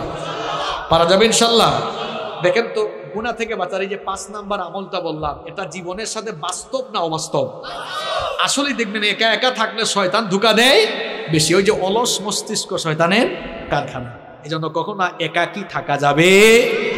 ওই যে কিছুদিন আগে ওই যে কোন এক নায়কের শ্বশুর গুলি করে মারা গেল না, লোকটার নাম কি যেন ভুলেও গেছি আমি। লোকটার নাম কি, মনসুর খান নাকি আবু মনসুর খান কি জানি নাম আছে। এই লোকটা নিঃসঙ্গ থাকতে থাকতে দেখছেন শেষ পর্যন্ত সুইসাইড করেছে। সুইসাইড করা ভালো জিনিস? তা মহাপাপ। দেখছেন একাকিত্ব, নিঃসঙ্গতা মানুষকে কোথায় নিয়ে যায়? খালি শয়তানি না, মাঝে মাঝে মৃত্যুর দিকেও নিয়ে যায়। অনেক ছেলেরা আছে বের হয় না, সারাটা দিন দরজা লাগাইয়া ঘুমায়, আর সারাদিন ল্যাপটপে আছে, ফোনে আছে। তোমরা যারা পড়াশোনা করো, তোমরা যারা স্কুল কলেজে পড়ো, তোমাদেরকে বলছি, তোমরা যে সারাটা দিন ফেসবুকে থাকো, রাত 2টা-3টা পর্যন্ত ফেসবুকে থাকো, তোমরা যতটা সময় ইন্টারনেটে কাটাও, ফেসবুকে স্ক্রলিং করো, আল্লাহর কসম করে বলছি, এই টাইমগুলো যদি তোমরা চেয়ার টেবিলে বসে পড়াশোনা আর গবেষণায় দিতে পারতে, কিসের নিউটন আর কিসের আইনস্টাইন, এদেরকে পেছনে ফেলে জ্ঞান গবেষণায় তোমরা অনেক দূরে গিয়ে যেতে পারতে। আরে বাপরে, ঠিকও কয়, আবার ইন্টারনেটও ঠিক মতো চালাও, কিন্তু এটা লিমিট তো থাকা দরকার। দেখছেন হে যুবক, তার চেহারা দেখছেন, গালটাল ভাঙ্গা এমনি। তুমি যুবক মানুষ, তোমার চেহারার এই অবস্থা হয়েছে কেন? তোমার চেহারা লাবণ্য থাকবে, স্মার্টনেস থাকবে, গালটাল ভেঙে গেছে, বিচি উঠতে উঠতে তার চেহারা শেষ। কারণ অত রাত 3টা-4টা পর্যন্ত ঘুমায় না, ও ফোন হাতে নিয়ে খালি স্ক্রলিং করে, ঝিমাইতে মাঝে মাঝে ফোনও তার নাকে মুখে পড়ে, তাও সে চালাইতে আছে না নাই? লিমিটে ফিরে আসো ভাই। এখন পড়াশোনার সময়, ক্যারিয়ারটাকে তৈরি করো, ক্যারিয়ারটা সাজাও, পড়াশোনায় মন দাও, দেখবা জীবনে সাকসেসফুল হয়ে যাবে ইনশাআল্লাহ। কষ্ট হচ্ছে না তো আপনাদের? প্রিয় ভাইয়েরা, আর কয়েকটা মিনিট থাকা যাবে না ইনশাআল্লাহ? কেউ উঠিয়েন না, শেষ পর্যন্ত নিয়ে যান। এখন প্রত্যেকটা কথা বাস্তবিক বলবো। গুনাহ থেকে বাঁচার আমল বলতেছি কয়টা? 12টা বলে ফেলছি। কয়টা? 6 নাম্বার, গুনাহের উপকরণ থেকে দূরে থাকা, যেই জিনিসগুলো দিয়া গুনাহ করার সম্ভাবনা আছে এগুলোর কাছেও না। নাটক, সিনেমা, অশ্লীল গল্প, উপন্যাসের বই। নাটক সিনেমা দেখে মানুষ কি শিখবে? শিখার কি আছে এখানে? অশ্লীল প্রেম প্রীতি ছাড়া, আর জামাই আর কি জানি কয় শাশুড়ি আর বউয়ের ঝগড়া ছাড়া, পরকিয়া ছাড়া এই নাটক সিনেমায় কিছু আছে? জন্য এগুলো থেকে নিজেকে দূরে রাখতে হবে। এখন কিছু কিছু ছেলে পেলে কলেজ পাশ করার পরে কয়, হুজুর আমরা ইংলিশ মুভি দেখি ইংরেজি ভাষা চর্চা করার জন্য। তুমি ইংরেজি ভাষা চর্চা করার জন্য ইংলিশ মুভি দেখবা না? আমি ছাত্র জীবনে একটা মেসে থাকতাম, তখনও আমি বিশ্ববিদ্যালয়ে ভর্তি হয় নাই, ইউনিভার্সিটিতে ভর্তি হব এইরকম টাইমে। এখন এক ভাই আমার সিনিয়র দিনে রাতে কানে হেডফোন লাগাইয়া ল্যাপটপের দিকে তাকায় থাকে। একদিন বললাম, ভাইজান আপনি দেখি সব সময় ল্যাপটপের দিকে তাকায় থাকেন, এটা অনেক আগের 2010 সালের বলতেছি কথা। তুমি এগুলা বুঝবা না, আমি লন্ডন যাব, আইএলটিএস করছি, ভাষা চর্চার জন্য ইংলিশ মুভি দেখছি। আমি বললাম, ভাই ভাষা চর্চার জন্য তো আপনি ল্যাঙ্গুয়েজ ক্লাবে যাবেন, ল্যাঙ্গুয়েজ ক্লাবে গিয়ে আপনি সেখানে না চর্চা করবেন, বেশি বেশি স্পিকিং করবেন, বেশি বেশি কথা বলবেন, কথা বলার পরিবেশে থাকবেন, তখন না আপনি ভাষা চর্চা করতে পারেন। চুপ থাকো, সিনিয়র ভাই তো কিছু তো বলাও যায় না। তো এইরকম অনেক কারবারি আছে না নাই? হে ভাষা শিখতে শিখতে যে কোন জিনিস শিখতেছে এটা হে ভালো করে জানে। গুনাহের উপকরণ থেকে দূরে থাকতে হবে। পর্নোগ্রাফিতে যারা আসক্ত এদের ভেতর থেকে মনুষ্যত্ববোধ চলে গেছে, এদের ভেতরে পশুত্ব তৈরি হয়েছে। এরা মেয়েদেরকে জীবনে কোনোদিন সম্মান করতে পারবে না। মেয়ে দেখলেই হে মনে করে এটা ভোগ্য পণ্য, এটা ভোগ করার জিনিস। কারণ পর্নোগ্রাফিতে আসক্ত হয়ে সে নিজের ভেতরের পশুত্বকে জাগ্রত করে এখন নারী দেখলেই তার কাছে লাগে এটা ভোগ্য পণ্য। নারীকে সে সম্মানের চোখে দেখতে পারে না। এখন অনেকে বলবে, হুজুর পাপের পর থেকে ফিরে আসবো কেমনে? ভাই রাত 10টার পরে যদি ফোন হাতে নিলে তোমার ফোন দিয়ে বিপদে যাওয়ার সম্ভাবনা থাকে, আমি বলছি এইটা থেকে দূরে থাকো। রাত 10টার পরে ফোন আর বালিশের কাছে না, একেবারে ড্রয়ারে ফেলা, ফজরের পরে হাতে নিও। আর বাবা মাদেরকে আরেকটা কথা বলি, অনেকের বাড়িতে ওয়াইফাই আছে না, রাত 10টা বাজবে ওয়াইফাইয়ের সুইচ অফ, ওয়াইফাইয়ের সুইচ বন্ধ, নইলে দেখবেন ছেলেমেয়েরা কিন্তু কারবার করে ফেলতে পারে। আর সবচেয়ে ভালো হয় এমন সচেতন হন, রাত 10টার পরে খাওয়া দাওয়ার পরে ছেলে মেয়েদেরকে বলবেন, এই ফোন দে, ফোন দে। রাতের বেলা ফোনের দরকার আছে, সকালবেলা আমার কাছ থেকে আবার ফোন নিয়ে যাই। এই কথাগুলো আপনাদের ভালোর জন্য বলতেছি। ডিভাইস তো হাতে, আমাদের ছেলেমেয়েরা নষ্ট হয়ে যাচ্ছে অপশিক্ষার অপসংস্কৃতির কারণে। ছোট বয়স থেকেই বাচ্চাদের হাতে আমরা ফোন তুলে দিয়েছি। আরে ভাই আগে তো ছোট ছোট বাচ্চারা কান্না করলে মা বাবারা দৌড়ে এসে কুলে নিয়ে আয় আয় চাঁদ মামা গল্প শোনায়, কবিতা শোনায় ঘুম পাড়াইতো। এখন 2-3 বছরের বাচ্চা কান্না করলে মা বাবা এসে ইউটিউবে ঢুকে baby shirt dude dude dude do লাগাই দেয়। আর 2-3 বছরের বাচ্চারা ফোন হাতে নিয়ে ইউটিউবে ঢুকে একটার পর একটা চেঞ্জ করতেও জানে। ওই দিন দেখলাম 3 বছরের বাচ্চা মোবাইল স্ক্রলিং করছে এমন ভাবে, আমি হুজুর মানুষ, আমি নিজেই এরকম স্ক্রলিং জানি না। একজন আমারে কয় ওই দিন, হুজুর দোয়া করবেন। বললাম কি হয়েছে? কয় আমার মেয়ে জেএসসিতে A+ পেয়েছে, মানে ক্লাস 8 পাস করছে আর কি, A+ পেয়েছে। আমি বললাম মাশাআল্লাহ গুড। কয় হুজুর জানেন খুশি হয়ে আমি আইফোন গিফট করে দিয়েছি। আমি বললাম ভালো করছেন, কিছুদিন পরে আপনারা জামাই গিফট করবে। এই ছোট্ট ছোট্ট ছেলে মেয়েদের হাতে ফোন তুলে দিয়েন না, নইলে কারবার ঘটাই ফেলবে। রাতের বেলা ফোন কেড়ে নেবেন, ইন্টারমিডিয়েট পাস করার আগ পর্যন্ত হাতে ফোন দিয়েন না। এগুলো পরামর্শ দিয়ে গেলাম, মানলে কল্যাণ হবে ইনশাআল্লাহ। গুনাহ থেকে বাঁচার জন্য 6 নাম্বার আমল বলে যাচ্ছে। গুনাহের উপাদান যেগুলো, এগুলোর ধারে কাছেও যাওয়া। তার মানে কি ফোন থেকে দূরে থাকবেন? আরে ভাই প্রত্যেকটা জিনিসের পজিটিভ নেগেটিভ আছে, নেগেটিভ গুলা বর্জন করে পজিটিভ গুলা। এই যে ক্যামেরা, এটা দিয়া মুভি নাটক সিনেমার শুটিং করা হয়, আবার এখানে মাহফিলে ওয়াজও রেকর্ড করা হচ্ছে। এক জিনিস দিয়ে 2 কাম করা যায় কি যায় না? তা আপনি খারাপ জিনিস করবেন না ভালোটা করবেন, সিদ্ধান্ত নিতে হবে কাকে? আপনাকে সিদ্ধান্ত নিতে হবে কাকে? গুনাহ থেকে বাঁচা থাকার জন্য 7 নম্বর আমল হলো ইন্টারনেট এবং তথ্য প্রযুক্তির অপব্যবহার থেকে নিজেকে বাঁচিয়ে রাখতে হবে। যুবক তরুণ ভাইয়েরা, ইন্টারনেট আর তথ্য প্রযুক্তির অপব্যবহারের কারণে আজ আমার কলিজার টুকরা যুবক তরুণ ছাত্র ভাইদের যৌবন নষ্ট হয়ে যাচ্ছে। আমার কলিজার টুকরা ভাইয়েরা, দরদ মাখা ভাষায় বলে যাচ্ছি, মনে রেখো, রাতের বেলা হাতে ফোন আছে, ইন্টারনেট আর তথ্য প্রযুক্তির অপব্যবহার করে তুমি যদি খারাপ কিছু দেখতে চাও, হয়তো ভাবতেছো আমাকে তো আব্বু আম্মু দেখে না, ভাই বোন কেউ দেখে না, কিন্তু একজন তো সবই দেখেন, তিনি কে? আর যারা নামাজও পড়ে, দেখবেন অনেক মানুষ আছে নামাজ পড়ে রোজা রাখে, ভালো ভালো কাজ করে, আবার একা একা হয়ে গেলে গোপনে গোপনে হারাম কাজে লিপ্ত হয়। আছে না নাই? আল্লাহর নবীর একটা হাদিস আমার মনে পড়ে গেল। নবীজি বলছেন, তুমি তোমার পরিবারের লোকদের সামনে অন্যায় কাজ, পাপের কাজ করতে যেমন লজ্জা পাও, তুমি যদি তোমার পরিবারের কারো সামনে পাপ করতে লজ্জা পাও, তোমার আল্লাহর সামনে গুনাহ করতে তোমার কি কোনো লজ্জা লাগে না? কারণ আল্লাহ বান্দার সব কিছু দেখেন কিনা? জোরে বলেন, দেখেন কিনা? খুব ভয়ঙ্কর একটা হাদিস আমার মনে পড়লো, শুনেন ভাইরা, কান লাগান। একদিন নবীজি সাহাবীদেরকে বললেন, আমার সাহাবীরা শোনো, আমার উম্মতের কিছু মানুষ কিয়ামতের দিন তিহামা নামক বিখ্যাত শুভ্র পর্বতমালার সমান আমল নিয়ে হাজির হবে। সহজ বাংলায় বলতেছি, বুঝেন। নবীজি বলতেছেন, কিয়ামতের দিন পাহাড়ের সমপরিমাণ আমল নিয়ে কিছু মানুষ হাজির হবে। হাজির হওয়ার পরেও পর্বতমালার সমপরিমাণ আমলকে আল্লাহ ধুলায় পরিণত করে উড়াইয়া দিবেন। কি সাংঘাতিক কথা শুনতেছেন কথা? কিয়ামতের দিন কিছু লোক পাহাড়ের সমান বিশাল নেকির পাহাড় নিয়ে উঠার পরে তাদের নেক আমলগুলোকে আল্লাহ ধুলাবালুয় পরিণত করে দিবেন। সাওবান রাদিয়াল্লাহু আনহু নবীজিকে জিজ্ঞেস করলেন, ইয়া রাসূলুল্লাহ, পড়েন সাল্লাল্লাহু আলাইহি ওয়াসাল্লাম, নবী গো, তারা কারা? এদের ব্যাপারে আমাদেরকে বলেন, তাহলে আমরা সাবধান হয়ে যাব। নবীজি বললেন, সাওবান, এরা হচ্ছে তোমাদেরই ভাই, যারা তোমাদের সঙ্গে নামাজ পড়বে, তোমাদের সাথেই চলাফেরা করবে, কিন্তু যখন তারা নির্জনে একাকী হয়ে যাবে, তখন তারা গোপনে গোপনে হারাম কাজে লিপ্ত হয়ে যাবে। এজন্য যুবক ভাইরা, রাতের বেলা গোপনে গোপনে মেয়েদেরকে মেসেঞ্জারে নক দিও না। রাতের বেলা একা একা ইউটিউবে ঢুকে হারাম কিছু দেখিও না।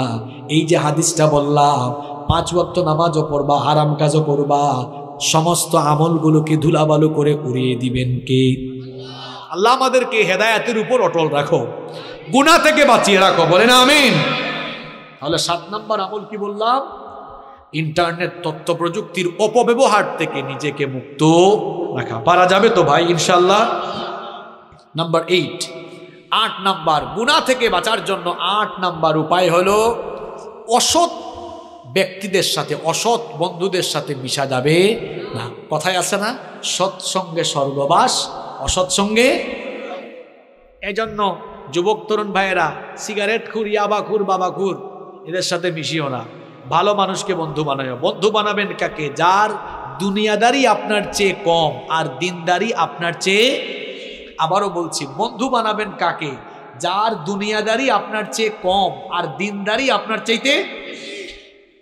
আমি জানি মাহফিলে অনেক ভাইরা আসেন গুনাহ করতে করতে, এই গুনাহ নিয়েই আসেন। তারা হয়তো এখন আমার কথা রাগ করছে, হুজুর আমরা খারাপ কাজ করি বলে কেউ কি আমাদের বন্ধু হবে না? হবে। আপনাদের বন্ধু আমরা, আপনাদের বন্ধু এখানে যারা 5 ওয়াক্তের নামাজি ভালো ভালো ছেলে, এরা আপনাদের বন্ধু। আমরা আপনাদেরকে দাওয়াত দিয়ে দিয়ে, মাথায় হাত দিয়ে দিয়ে, বুকে টেনে টেনে নামাজি বানাবো ইনশাআল্লাহ। আমি বলতেছি ওই সকল ছেলেদেরকে যারা একটু মিশলেই খারাপ হয়ে যাওয়ার সম্ভাবনা আছে। আপনারাও দেখবেন ছেলে মেয়েরা কাদের সাথে মিশে, কারণ হে হয়তো ভালো আছে, কিন্তু খারাপ কারোর সাথে মিশলে থাকতে থাকতে সেও খারাপ হয়ে যেতে পারে। এই জন্য প্রিয় ভাইয়েরা, গুনাহ থেকে বাঁচার জন্য 8 নম্বর উপায় হলো, অসৎ ব্যক্তিদের সাথে মিশা যাবে না। কষ্ট হচ্ছে আপনাদের? এই তো শুনেন, আর 4টা পয়েন্ট আছে। নাম্বার 9 নম্বর, গুনাহ থেকে বাঁচার জন্য মনটা চাইবে গুনাহ করে ফেলি, এই কামটা করে ফেলি, সাথে সাথে সবর করে নিজেকে তখন সংযত করবেন, যেটাকে বলি আমরা কন্ট্রোল করা। নিজেকে কন্ট্রোল করতে হবে। আপনি যদি কন্ট্রোল করতে পারেন, সুবহানাল্লাহ, আমার আল্লাহ কত দয়াবান। নবীজি হাদিসে বলেছেন, কোনো বান্দা একটা ভালো কাজ করবে, শুধু নিয়ত করবে, কাম করার আগে নিয়ত করলেই সাথে সাথে আল্লাহ আমলনামায় একটা নেকি দান করেন। আর বান্দার নিয়তের পরে যখন কাজটা করে ফেলে, আল্লাহ আমলনামায় সওয়াব 10 থেকে 700, এমনকি আল্লাহ চাইলে আরো বাড়ায়া দেন। সুবহানাল্লাহ। আর আমার আল্লাহর দয়া কেমন দেখেন, ভালো কাজের নিয়ত করলে সাথে সাথে নেকি লেখা হয়, খারাপ কাজের নিয়ত করলে সাথে সাথে গুনাহ লেখা হয় না। আল্লাহ বলেন, এই ফেরেশতা দ্বারা দেখ আমার বান্দা শেষ পর্যন্ত কাজটা না করে ফিরে আসে কিনা। যদি বান্দা ফিরে আসে, আল্লাহর ওই লোকটার আমলের খাতায় গুনাহ লিখতে আদেশ দেন না। সুবহানাল্লাহ। তাহলে পাপ থেকে বাঁচতে হলে গুনাহ করবেন করবেন, মাথায় চিন্তা আসবে, ঠিক সেই সময় নিজেকে কন্ট্রোল করে ফেলবেন। কার ভয়ে? নাম্বার 10, গুনাহ থেকে পাপ থেকে বাঁচার 10 নম্বর আমল হলো নিজের ভেতরে লজ্জাশীলতা পয়দা করুন। গুনাহ করার পরে আমরা ভুল করতে পারি ভাই, ভুল করা দূষণীয় না। কারণ আমাদের বাবা পৃথিবীর প্রথম মানুষ যিনি, তিনিও ভুল করছেন। নাম কি? নাম কি?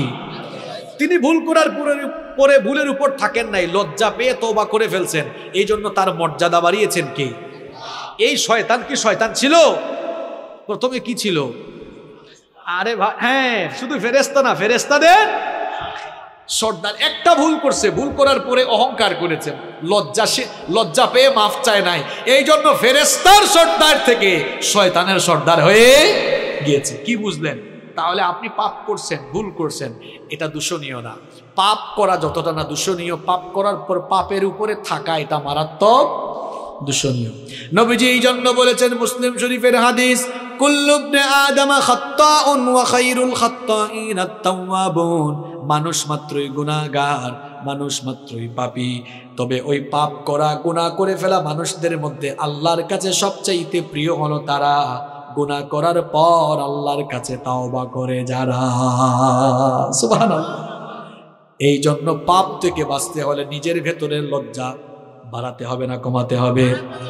দেখেন কয়েকটা নমুনা বলি, লজ্জাশীলতা কেমনে বাড়াবেন। লজ্জাশীলতা এমন ভাবে বাড়াবেন, অনেকে তো আছে প্যান্ট আর লুঙ্গি টাকনুর নিচে পড়ে, এটা জায়েজ না হারাম। সুতরাং আমরা কখনো টাকনুর নিচে লুঙ্গি বা প্যান্ট পরবো না। এই গুনাহটা করতে যেন লজ্জা লাগে, কারণ বান্দা মুমিন কখনো গুনাহের কাজ করতে পারে না। এমন কাজ যারা করেন, শুনেন, নবীজি বলেছেন কিয়ামতের দিন আল্লাহ তাআলা ওই লোকটার দিকে তাকাবেন না, তার সঙ্গে আল্লাহ কথা বলবেন না, তাকে আল্লাহ পবিত্র করবেন না, তাকে আল্লাহ জাহান্নাম থেকেও বাঁচাবেন না। 4টা কথা বলেছি, আবার শুনেন। নবীজি বলেছেন কিয়ামতের দিন আল্লাহ ওই ব্যক্তির দিকে তাকাবেন না, তার সঙ্গে আল্লাহ কথা বলবেন না। 3 নাম্বার, আল্লাহ তাকে পবিত্র করবেন না। 4 নাম্বার, আল্লাহ তাকে জাহান্নাম থেকেও মুক্তি দিবেন না। সাহাবীরা বললেন, নবী গো, কার কথা বলছেন? নবীজি তখন বললেন, যারা টাকনুর নিচে কাপড় ঝোলায়া হাঁটে। কই হুজুর, টাকনুর উপরে পড়তে কেমন জানি আনস্মার্ট আর খেত লাগে। আরে ভাই, টাকনুর উপরে তো আমরা জুব্বা পরি, পায়জামাও পরি, দেশে বিদেশে ঘুরি, আজ পর্যন্ত কেউ আমাদেরকে আনস্মার্টও বলে নাই, খেতও বলে নাই। বরং নবীর সুন্নত মানে যারা, দুনিয়ায় সবচেয়ে স্মার্ট হলো তারা। এই জন্য যুবক ভাইরা, নবীর সুন্নত মানা যাবে তো? নবীর সুন্নত দাড়িটা রাখা যাবে না, একেবারে ফ্রেশ কাট এরকম থাকা যাবে না, দাড়ি রেখে ফেলতে হবে। দাড়ি রাখা সুন্নত। পৃথিবীর এমন কোনো নবী নাই যে নবী দাড়ি রাখেন না। এমন কোনো নবী আছে? সব নবীর দাড়ি ছিল। দাড়ি রাখবেন, চেহারার উজ্জ্বলতা বাড়ায় দিবেন কে? সবগুলো সুন্নত মানবেন, কোনো গুনাহ করা যাবে না। নিজেদের ঘরের মহিলাদেরকে পর্দায় রাখা লাগবে, কারণ পর্দার বিধানটা মোল্লার না আল্লাহর। অনেক বোনেরা আছে, যেহেতু মা বোনরা আসছে, এদের ব্যাপারে তো কিছু বলা দরকার। এখন আবার অনেকে আছে বুরখা পরে, তারপরে চেহারা খুলে বের হয়, আছে না নাই? চেহারাটা হলো সৌন্দর্যের দেহের রাজধানী, চেহারার দিকে তাকালেই কে কেমন সেটা বোঝা যায়। এখন কিছু আধুনিক যুগের ফ্যাশনেবল নারী আছে, বুরখা পরে আবার লিপস্টিক দিয়া মেকআপ ছাড়া বের হয়ে, আছে না নাই? তো এরকম বের হইতে আপনারা কে বলছে? এরকম ফাইজলামি করতে কে বলছে? আবার অনেকে আছে বুরখা পরে খুব অ্যাট্রাকটিভ আর টাইট ফিট বুরখা, অবশ্য যশোরে নাই। বিভিন্ন কালারের ঝাঁকানাকা কালারের বুরখা পরে টাইট ফিট বুরখা পরে, এমন টাইট ফিট সব কিছু বোঝা যায়, এইরকম পরে আছে না নাই? আমার বোনদেরকে বলবো খবরদার এমন বুরখা পরবেন না, ঢিলে ঢালা বুরখা, কালো রঙের বুরখা পরবেন। এমন বুরখা পরবেন যে বুরখাটা পরলে কিছুই দেখা যাবে না, কিছুই বোঝা যাবে না। আপনারাও নারীদেরকে কয় ভাই ভাবিরে আপনি এমনে নিয়ে কেন বেরোইছেন, বুরখা পরাইলেন না কেন? কয় দেখ তোর ভাবি এত সুন্দরী এত রূপসী, এটা আমি না জানি, এলাকার মানুষ তো জানে না, এলাকার মানুষের একটা হক আছে না? নিজের বউকে বেপর্দা করে বের করে এলাকার মানুষের হক আদায় করে, এইরকম আল্লাহর কুতুব এই এলাকায় নাই। আবার অনেকে আছে নিজের বউয়ের ফটো ফেসবুকে আপলোড মারে, এইরকম কুতুব তো এই এলাকায় নাই। হ্যাঁ ভাই লেভেল না, শোনেন কুরআন হাদিস দিয়ে বহুত ওয়াজ করছি, আপনি সোজা হন নাই। আজ এমন কাঁচা কথা বলবো আপনি তারের মতো সোজা হবে। কুরআন হাদিস দিয়ে বহুত ওয়াজ করছি, আপনি এখনো ঠিক হইলেন না। এবার বলেন আপনি আমার ফেসবুক এটা পার্সোনাল সাইট না পাবলিক সাইট? হ্যাঁ জোরে বলেন, বউ কি পার্সোনাল না পাবলিক? আশ্চর্য কথা, বউ পার্সোনাল, ফেসবুক পাবলিক সাইট। এখন পার্সোনাল জিনিসকে তো পাবলিক সাইটে আপলোডায় তারা, নিজের বউকে জনগণের মানুষের সম্পদ বানিয়েছে যারা। বেহায়া বেশরম নির্লজ্জ কোথাকার, আপনার মধ্যে আত্মসম্মান বোধ বলতে কিছুই না। আবার বউর ফটো ফেসবুকে দেওয়ার পরে ছোট ছোট ভাইরা এলাকার আছে না, ফেসবুকে অ্যাড কমেন্টও করেছে। একজন বলছে ওয়াও ভাবিকে হ্যাপি লাগতেছে, আরেকজন কয় ভাই ভাবিকে জোস লাগতেছে। এ বেকুব, কার জোস কে খায় রে? একটু লজ্জা, আমি হাসির কথা বলেছি, একটু লজ্জা শরম নাই আপনার? আল হায়াউ শু'বাতুম মিনাল ঈমান, নবীজি বলেছেন লজ্জাশীলতা ঈমানের অংশ। নিজের ভেতরে লজ্জা বাড়ান, আল্লাহ আমাদের সবাইকে লজ্জাশীল বানান।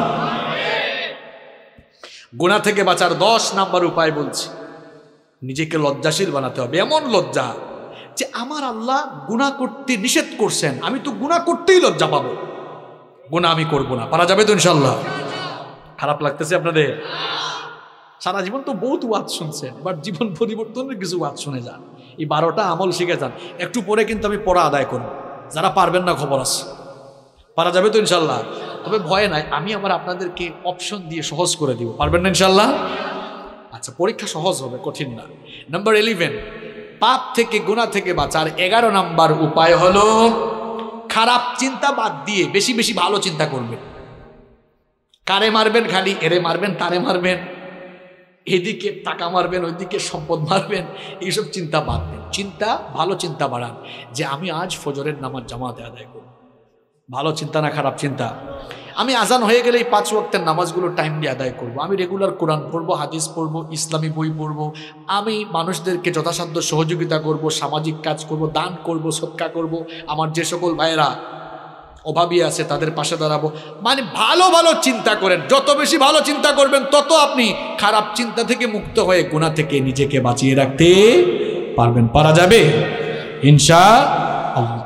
নাম্বার 12, 12 এবং সর্বশেষ হচ্ছে গুনাহ থেকে বাঁচার জন্য তাওবা ইস্তেগফারের অভ্যাস গড়ে তুলেন। বেশি বেশি তওবা ইস্তেগফার করেন। দেখি সবাই আন্তরিকতা দিয়ে একেবারে দিল থেকে বলবেন, আমাদের কলিজার টুকরা নবী যিনি নাম হচ্ছে মুহাম্মাদুর রাসূলুল্লাহ সাল্লাল্লাহু আলাইহি ওয়াসাল্লাম, আমার আপনার কলিজার টুকরা নবী, উনার জীবনে গুনাহের কোনো দাগ, কোনো ছিটাফুটা আছে? জন্ম থেকে নিয়ে ওফাত পর্যন্ত, নবুয়তের আগেও মাসুম, পরেও। ওই নবীর আমল শুনেন, বুখারী শরীফের হাদিস, নবীজি বলছেন ওয়াল্লাহি, আল্লাহর কসম, ইন্নী লা আস্তাগফিরুল্লাহ ওয়া আতুবু ইলাইহি ফিল ইয়াউমি আকথারা মিন 70 মাররা। নবীজি বলছেন আল্লাহর কসম, আমি পয়গাম্বর, আমি নবী হওয়ার পরেও রেগুলার 70 বারের বেশি আল্লাহর কাছে তওবা করি। এটা বুখারী শরীফের হাদিস। আর মুসলিম শরীফের হাদিসে নবীজি আরেকটু বাড়িয়ে বললেন শোনো, ফা ইন্নী আতুবু ইলাইহি ফিল ইয়াউমি 100 মাররা, আমি তো নবী হয়েও ডেইলি 100 বার আল্লাহর কাছে তওবা করি। আমার আপনার নবীর জীবনে গুনাহের কোনো দাগ নাই, ছিটাফুটা নাই, তিনি মাসুম। তিনি যদি ডেইলি 100 বার তওবা করেন আল্লাহর কাছে, আমরা উনার পাপী উম্মত সেকেন্ডে সেকেন্ডে গুনাহ করে ফেলি। নবী যদি করেন 100 বার, পাপী উম্মতের করা দরকার 100 বার না 1000 বার। এবার আর উত্তর দেওয়া লাগবে না, চুপচাপ থেকে নিজের বিবেককে নিজে জিজ্ঞেস করেন, আপনি করেন কয়বার? আপনি করেন কয়বার? এজন্য যখনই সময় পাবেন পড়বেন আস্তাগফিরুল্লাহ, যখনই সময় পাবেন জপবেন আস্তাগফিরুল্লাহ, যখনই সময় পাবেন পড়বেন আস্তাগফিরুল্লাহ। বাক্যটা ছোট কিন্তু পাওয়ার কম না বেশি? নবীজি বলেছেন আস্তাগফিরুল্লাহ যারা প্রতিনিয়ত পড়ে এদের আমলনামায় যদি সমুদ্রের ফেনা পরিমাণ গুনাহ থাকে, আল্লাহ তার সমুদ্রের ফেনা সম পরিমাণ গুনাহগুলোকে মাফ করে দিবে। আবার আস্তাগফিরুল্লাহ বাক্যটা ছোট হলেও পাওয়ারটা অনেক বেশি। একটা ঘটনা আমার মনে পড়ে গেছে, কষ্ট না লাগলে আমি আপনাদেরকে বলবো। ইমাম আহমদ বিন হাম্বল রাহিমাহুল্লাহ মুসনাদে আহমদ, যেখানে 40,000 হাদিস সংকলন করা হয়েছে, এত বড় মাপের ইমাম আহমদ বিন হাম্বল রাহিমাহুল্লাহ, খুব মন দিয়া ঘটনা শুনেন। বুড়া বয়সে তিনি এক সফরে বের হলেন, নতুন এক এলাকায় গেলেন। ওই এলাকায় গিয়ে একটা মসজিদে তিনি মাগরিবের নামাজে শান নামাজ আদায় করলেন। মনে মনে ভাবলেন নতুন এক এলাকায় এসেছি, কার বাড়িতে গিয়ে উঠবো, কাউকে তো আমি চিনি না। সিদ্ধান্ত নিলেন এই মসজিদেই তিনি আজকের রাত কাটাবেন। ফজরের নামাজ পড়ে তিনি আবার পথ চলা শুরু করবেন। যখন তিনি মসজিদে অবস্থান করেছেন, কিছুক্ষণ পরে মসজিদ কমিটির কেউ এসে বলল, ও মিয়া, নামাজ পড়ে সব চলে গেছে, তুমি আসো কেন? তিনি বললেন, ভাই দেখো আমি মুসাফির মানুষ, কাউরে চিনি না, পরিচিত কোনো মানুষ নাই। এই মসজিদে আমি মাগরিব এবং এশার নামাজের মুসল্লি ছিলাম, ইনশাআল্লাহ ফজরের নামাজেরও মুসল্লি হব, আজকের রাতটা মসজিদে কাটাবো। ওই লোকটা বলল, না, মসজিদে থাকা যাবে না, বের হয়ে যান। বুড়ো মানুষ, শীতের কোন করে ঠান্ডা রাত, বের করে দিও। কিছু দূর হাঁটতে না হাঁটতেই তিনি সামনে একটি বাজারে গিয়ে দেখলেন এক রুটির দোকানদার, রুটি বিক্রেতা যুবক, তার দোকানের মধ্যে সে রুটি গরম করতেছে। আহমদ বিন হাম্বল রাহিমাহুল্লাহ গিয়ে বললেন, ও যুবক, আমি বুড়ো মানুষ, এই এলাকায় পরিচিত কেউ নাই, তোমার দোকানের চুলার পাশে আমি বসি, তোমার কোনো আপত্তি আছে নাকি? যুবক বলল, না না, কোনো আপত্তি নেই, আসেন বসেন। এবার তিনি চুলার পাশে বসে আছেন। লক্ষ্য করে দেখলেন এই যুবক রুটির খামির বানায়, পরে আস্তাগফিরুল্লাহ। চুলায় যখন রুটি গরম করতে দেয় পরে আস্তাগফিরুল্লাহ, রুটি যখন নামায় তখনও আস্তাগফিরুল্লাহ, রুটি বিক্রি করে হাতে টাকা নিয়ে বলে আস্তাগফিরুল্লাহ, কেশে রাখে তখনও বলে আস্তাগফিরুল্লাহ, অর্থাৎ শুধু পরে আস্তাগফিরুল্লাহ। আহমদ বিন হাম্বল রাহিমাহুল্লাহ এই চিত্র দেখে বললেন, ও যুবক, তোমার দোকানে আসার পর থেকে দেখতেছি তুমি শুধু আস্তাগফিরুল্লাহ পড়ো, এই আস্তাগফিরুল্লাহ তুমি কেন পড়ো? যুবক তখন বলল, ও মুসাফির শোনো, আমি তো ইবাদতের খুব একটা টাইম পাই না, চিন্তা করি যতক্ষণ ব্যবসা করি সময় কেন নষ্ট করব, আস্তাগফিরুল্লাহ আস্তাগফিরুল্লাহ জপে জপে আমার টাইমগুলারে কাজে লাগাই। তখন আহমদ বিন হাম্বল রাহিমাহুল্লাহ বললেন, এই আমল যে করতেছো কোনো লাভ হইছে কিনা? কয় অবশ্যই লাভ হইছে, লাভ না হইলে কি আমল করতাম নাকি? আহমদ বিন হাম্বল রাহিমাহুল্লাহ বললেন, এই আমলের কারণে তোমার এমন কি হয়েছে? যুবক তখন বলল, এই আস্তাগফিরুল্লাহ প্রতিনিয়ত জপার কারণে আমি মুস্তাজাবুদ দাওয়া হয়ে গিয়েছি। আমার বাবারা, আমার ভাইয়েরা, মুস্তাজাবুদ দাওয়া মানে হলো ওই লোক যেই লোক আল্লাহর কাছে হাত তুললে আল্লাহ কখনো তারে খালি হাতে ফিরাইয়া দেন না। ইমাম আহমদ বিন হাম্বল রাহিমাহুল্লাহ অবাক, আমি এত বড় হাদিসের ইমাম, এত বড় ফকিহ, এত বড় মুজতাহিদ, এত বড় আলেম, আমি নিজেই এখনো মুস্তাজাবুদ দাওয়া না, আর হের মতো রুটি দোকানদার হে নাকি মুস্তাজাবুদ দাওয়া। মনে মনে ভাবতেছেন এটা কিভাবে সম্ভব। তাকে এবার জিজ্ঞেস করলেন, যুবক আমার সাথে মিথ্যা বলো না, সত্যি করে বলো, আজ পর্যন্ত তুমি আল্লাহর কাছে যা চেয়েছো সব তুমি পেয়েছো কিনা? যুবক বলল, আল্লাহর কসম, আজ পর্যন্ত যতগুলো দোয়া করেছি সব দোয়া আমার আল্লাহ কবুল করেছেন, কিন্তু একটা দোয়া আমার এখনো কবুল হয় নাই। ইমাম আহমদ বিন হাম্বল রাহিমাহুল্লাহ বললেন, কোন সেই দোয়া যা এখনো কবুল হলো না? সে তখন বলল, আমি শুনেছি এই জামানার সবচেয়ে বড় ইমাম, সবচেয়ে বড় আলেমের নাম আহমদ বিন হাম্বল, লোকটারে জীবনে কোনোদিন দেখি নাই, মনে আমার খুব শখ লোকটারে সামনাসামনি একদিন দেখবো, কাছ থেকে দেখবো। আল্লাহর কাছে বারবার দোয়া করি, আল্লাহ তার সাথে সাক্ষাৎ ঘটায় দাও। দোয়া করতে আছি এখনো কবুল হয় না। আহমদ বিন হাম্বল রাহিমাহুল্লাহ চোখের পানি ছেড়ে দিয়ে বললেন, যুবক শোনো, যার সাথে সাক্ষাতের জন্য এতদিন ধরে দোয়া করতেছ, তার সাথে সাক্ষাতের জন্য তার কাছে তোমার যাওয়া লাগে নাই, বরং আল্লাহ আজ সিস্টেম করে, টেকনিক করে আহমদ বিন হাম্বলকে তোমার সামনে পাঠিয়ে দিয়েছে। দেখেছেন, আস্তাগফিরুল্লাহ বাক্যটা ছোট, কিন্তু পাওয়ার কম না বেশি? এখন পাওয়ার যদি বেশি হয়, আপনারা রেগুলার দিনে রাতে পড়বেন, সেটা কম না বেশি? সবাই পড়বেন তো? কয়টা আমল শিখাইলাম ভাইরা? কিসের থেকে বাঁচার জন্য? গুনাহ থেকে, পাপ থেকে। আপনারা বলেন তো, যে 12টা আমল বললাম, এই 12টা কাজ যদি করা যায়, গুনাহ থেকে নিজেদেরকে বাঁচিয়ে রাখা যাবে না ইনশাআল্লাহ? আসেন দেখি আপনারা কি কাজ করছেন এতক্ষণ। গুনাহ থেকে বাঁচার জন্য 1 নাম্বার, কার কাছে পানা চাইতে হবে? মাশাআল্লাহ, দেখছেন কামারুজ্জামান ভাই, আপনার এলাকার জনগণ কেমন, একদম মনোযোগী। তাহলে 1 নাম্বার আমল সবার মনে আছে, আলহামদুলিল্লাহ পড়ুন। 2 নাম্বার বলেছিলাম আমি, গুনাহ থেকে বাঁচার জন্য একজনের কথা স্মরণ করে ওনাকে ভয় করা, মাশাআল্লাহ। 3 নাম্বার, গুনার চিন্তা, পাপের চিন্তা মাথায় আসলেই একটা জিনিসের কথা স্মরণ করা, মাশাআল্লাহ। গুনাহ থেকে বাঁচার জন্য 4 নাম্বার আমল শিখিয়েছিলাম, নিজেকে কিসের গোলাম বানানো যাবে না, মাশাআল্লাহ। 5 নাম্বার আমল শিখিয়েছিলাম, কিরকম থাকা যাবে না, একা একা থাকা যাবে না। 5 নাম্বার, এরপরে আপনার 6 নাম্বার আমল শিখিয়েছিলাম, হ্যাঁ, পাপের উপকরণ যেগুলো দিয়ে পাপ হইতে পারে, এগুলো ধারে কাছেও যাওয়া যাবে।